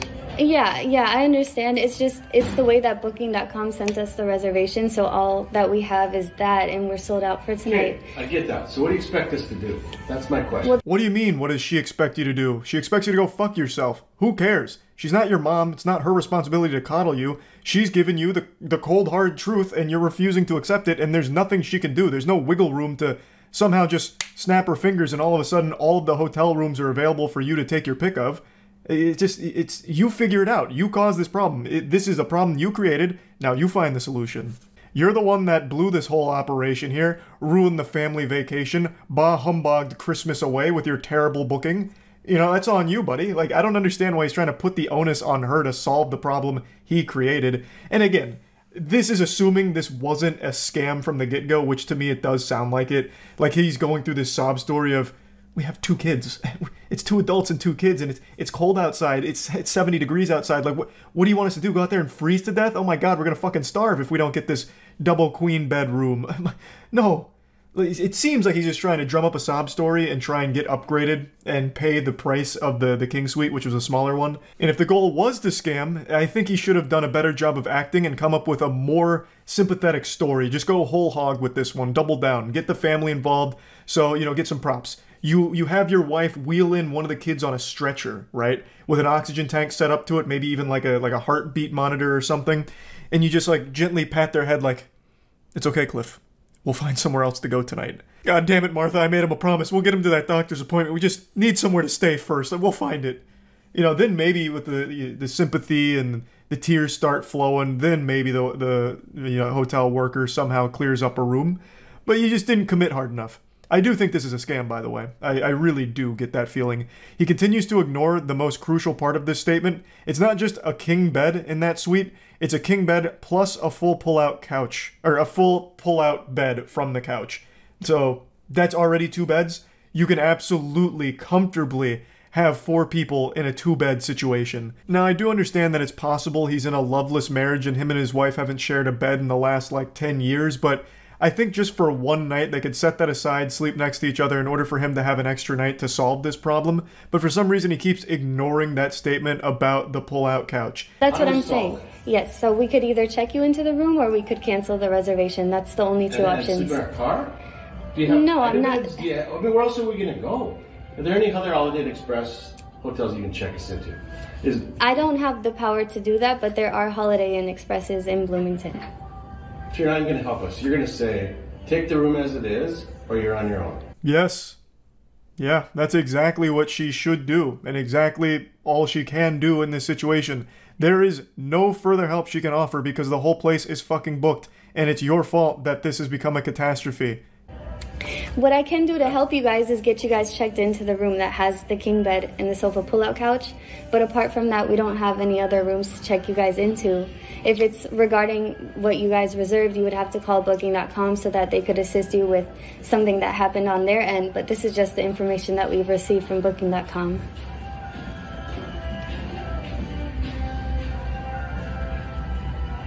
Who hasn't checked in? What else is available? Where more beds?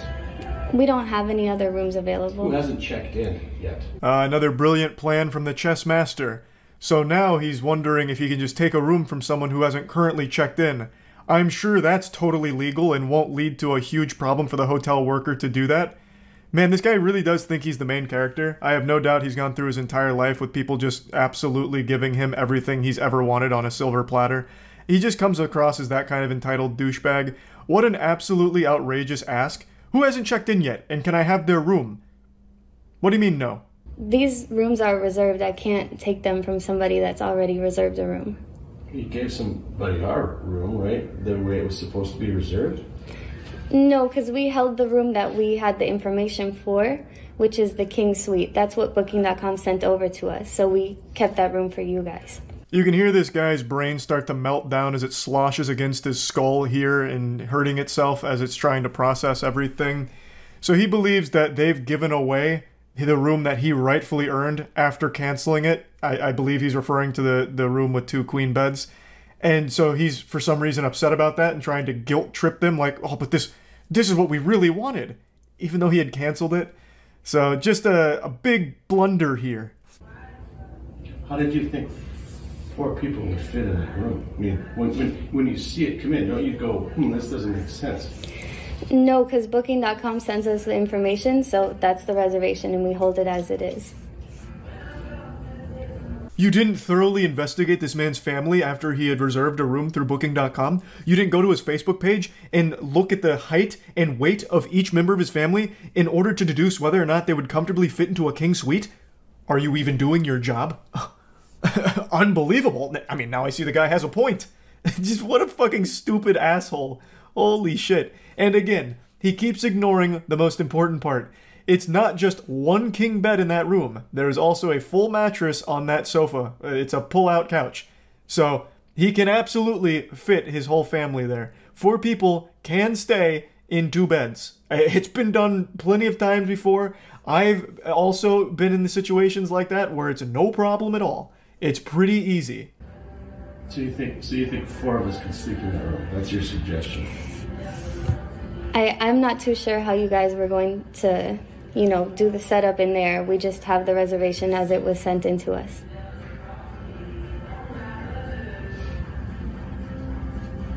And you have no other alternatives to solve it? We're completely sold out for tonight. Shockingly, no other room sprung up as available in the 30 seconds this guy spent pressing the issue, so unfortunately it's still in the exact same spot. Though if a room did become available, I would absolutely understand if she just didn't bother telling him, because fuck this guy. I'm just stepping in, but you have a king bed and a pull-out bed, right? Yeah. You have 2 beds. And 4 kids. 2 kids and us. And it's none of your business either. What are you doing jumping into this? Well, look, I mean, I don't think that it's none of your business. it's, Yeah, shut it. that's not really respectful. I think we can just go ahead and cancel your reservation. Then what are we going to do? I'm not too sure, but there are a lot of hotels in the area. Why don't you just sit tight for a second? I will. I'll be here till 11. I believe this cliffhanger is him attempting to intimidate her with a call to the police department. At least that's what I'm led to believe here. But who really knows since season 2 of this hasn't rolled around yet. But I'd love to know what he'd call 911 about. Like, what's your emergency? Well, you see, at the nearby Holiday Inn Express, they're not letting me steal someone else's room. No, I booked the king suite and canceled the previous one, but I should still get the previous one, am I right? No? Well, what do you mean? We'll cancel if there's no penalty. Yeah, we can cancel. If there's no penalty. Booking.com going to charge us? No, but you just got to give a call to booking.com and let them know that you want to cancel, and then there's no penalty. Okay, call booking.com. Do you know what the cancellation terms are? Is there a 24-hour notice? Is there... They could tell you. This is where the random NPC encounter finally concludes. For some reason, he keeps asking her Booking.com's policies as if she's somehow an employee of Booking.com now, as opposed to this hotel. What a real mess, you know. This guy's bad news. I'll just say what everyone's thinking. You know, I'll be brave. I don't like this guy, and I'll say it. I don't like him. I also don't know what the fuck he expected to happen with this whole thing. Even if there were available rooms, I don't know exactly how this scam works. Why would they just upgrade you to that room for free when it's your fault, it's your mistake? I just don't see that ever really working, but I guess it must in some capacity if it's a well-known tactic. But anyway, just wanted to share this because people that insult and be rude and nasty to customer service workers for no reason always deserve to be made fun of themselves. And that's about it. So yeah. You see the brawl at McDonald's in Costa Rica where a single man KO'd 9 dudes? Whoa, what? What are his hands made out of? Bricks? So here's the Dexerto article on it. Oh wait, this isn't the same one. This is Canada. Wait, is the other source wrong? Because how many brawls broke out over Pokemon cards at McDonald's? McDonald's Canada shouldn't treat customers like this. He says he has no books or Pokemon cards left in stock with the whole rack of them. He gave me a donkey 2 times in a row. McDonald's, I want to press charges on McDonald's. Wait. What is he pressing charges for? This is discrimination. You're discriminating against Redditors here by not giving me these Pokemon cards. What is the charge? I don't understand what he'd even go for.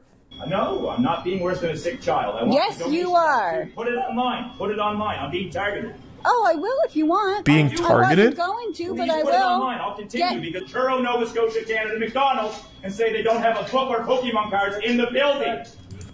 Brother. It's just some McDonald's Pokemon cards, man. He's so heated. And he's saying it all like so stern. Cell phone. Yeah, you can stand it. You can go all right. You can. I'm making a scene because you're being that. Yes, sir, you are. This is the weirdest argument ever. Now he's speaking like he's speaking like he's talking to a child. You're being bad. They haven't done anything wrong. They don't have any Pokemon cards for him. Just go to another McDonald's, please. Excuse you. Exactly. I'm dealing with this manager here. Maybe he can get. This can't be real. Honey, back up. I'll press charges, dude. Oh no, not the charges again. Do it, bro. I'm saying do it. You said you do it. I'll never understand why people that look like this guy, who I know has never been in a physical confrontation in his life, feels so confident to challenge someone else to punch them. That's never going to end well. Like, that's just the worst bluff to make. Anyone can sniff out that you're not exactly a fighter. So why even try and, like, shake that hornet's nest? Just because they want to sue? Maybe, I guess. He does keep threatening lawsuits. Maybe that is, like, the overarching plan. But still, it doesn't seem worth it. Try to get hit so he has evidence, the classic. I guess, yeah. I feel like there has to be extenuating circumstances, right? Like, I'm not an attorney, but let's say I was representing this guy, assuming he gets in there and feeds him a knuckle sandwich. I feel like I could make an argument like he literally asked me to do it. I was fulfilling a request. He told me. He said he wanted me to. What am I supposed to do? To decline? I'm a nice guy. You know, it's better to give than to receive, so I gave him the gift of a knuckle sandwich. He asked for it. There has to be a way, right? Like, you are literally telling him to. Yeah, he's a consenting adult. Your fucking worst nightmare. Yeah, right. Meet you outside, bitch. All right, let's go. I'll meet you. Let's find out. No. Look at you. How big are your ankles? Size small? I'm like a what? I'd bite your nose off, bitch. This can't be real. This cannot be real. Do it! Do it! On camera! Okay, this can't. Well, no, wait. That was certainly a punch. And I don't think that they're talented enough actors to sell something like that. That made full contact. How can someone end up like this over Pokemon cards? And then he's insulting the guy's ankles? How does this happen? What went wrong? This is very anti-Canadian. I'm sorry, Canadians out here have to see that this happened on your soil. I'm so sorry. What are your ankles, a size small? It's such an interesting insult. It's not even fighting words. I'd just be confused. Nobody insults my ankles but me. Put 'em up, Buster. I've come so far, I've got to see who wins this. God, it's like they're throwing punches in a dream. It's turned into aggressive hugging. We can. You done? Huh? You had enough yet? Huh? Say uncle. Get the security. I got the squeeze on you now.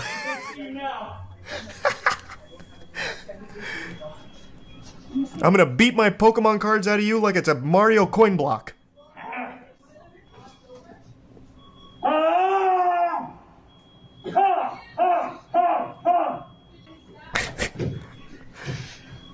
The fight. Oh no! He threw the hat. Come on, have some respect.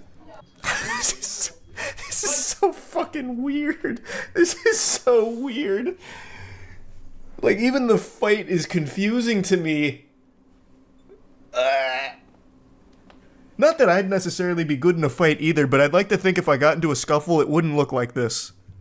I'd be mad about the Pokemon cards, and I'm even more mad that I'd fight like this. Like, the whole thing would just make me so upset. Some wrestling. Yeah, some good old-fashioned wrestling. Go with me or you're done! You hit me! And I will fucking hurt you! I'm ready to bite you! No, not Happy Pikachu during all of this. Come on, guys. Camera, you hit me! Oh no, not a round two, please. Please. Not again. It's enough. Team Rocket wins again, please, no. At least turn the camera, please. No, call the clock! Oh, he's got the chair. He's got the steel chair. You wanna go? Hello? Oh god, now he's got the chair too, fuck! You got one, I got one. You attacked me! You punched me! Can we go out the back door? Super unrelated, but he keeps saying that, and every time he does, it reminds me of that iconic scene from Knock Knock with Keanu Reeves, where he's talking to the two girls that tied him to the chair, and he keeps going, I didn't fuck you, you fucked me! You fucked me! You came into my house and you sucked my dick! You fucked me! It has that same energy. Give me back my fucking bag! I just wanted food, that's all. You wanted food and you got so much more. I'd be pumping my fist like, thank you. I don't know why she's upset. I mean, that was a great show. And now you get his Pokemon cards. Do you think he actually bit him? Yes. Oh yeah, I do, for sure. Bro, they didn't use any rage arts. Yeah. They didn't use any meter, unfortunately, no supers either. Bro's fighting over a Happy Meal toy. He was fighting over Pokemon cards, man. Show some respect.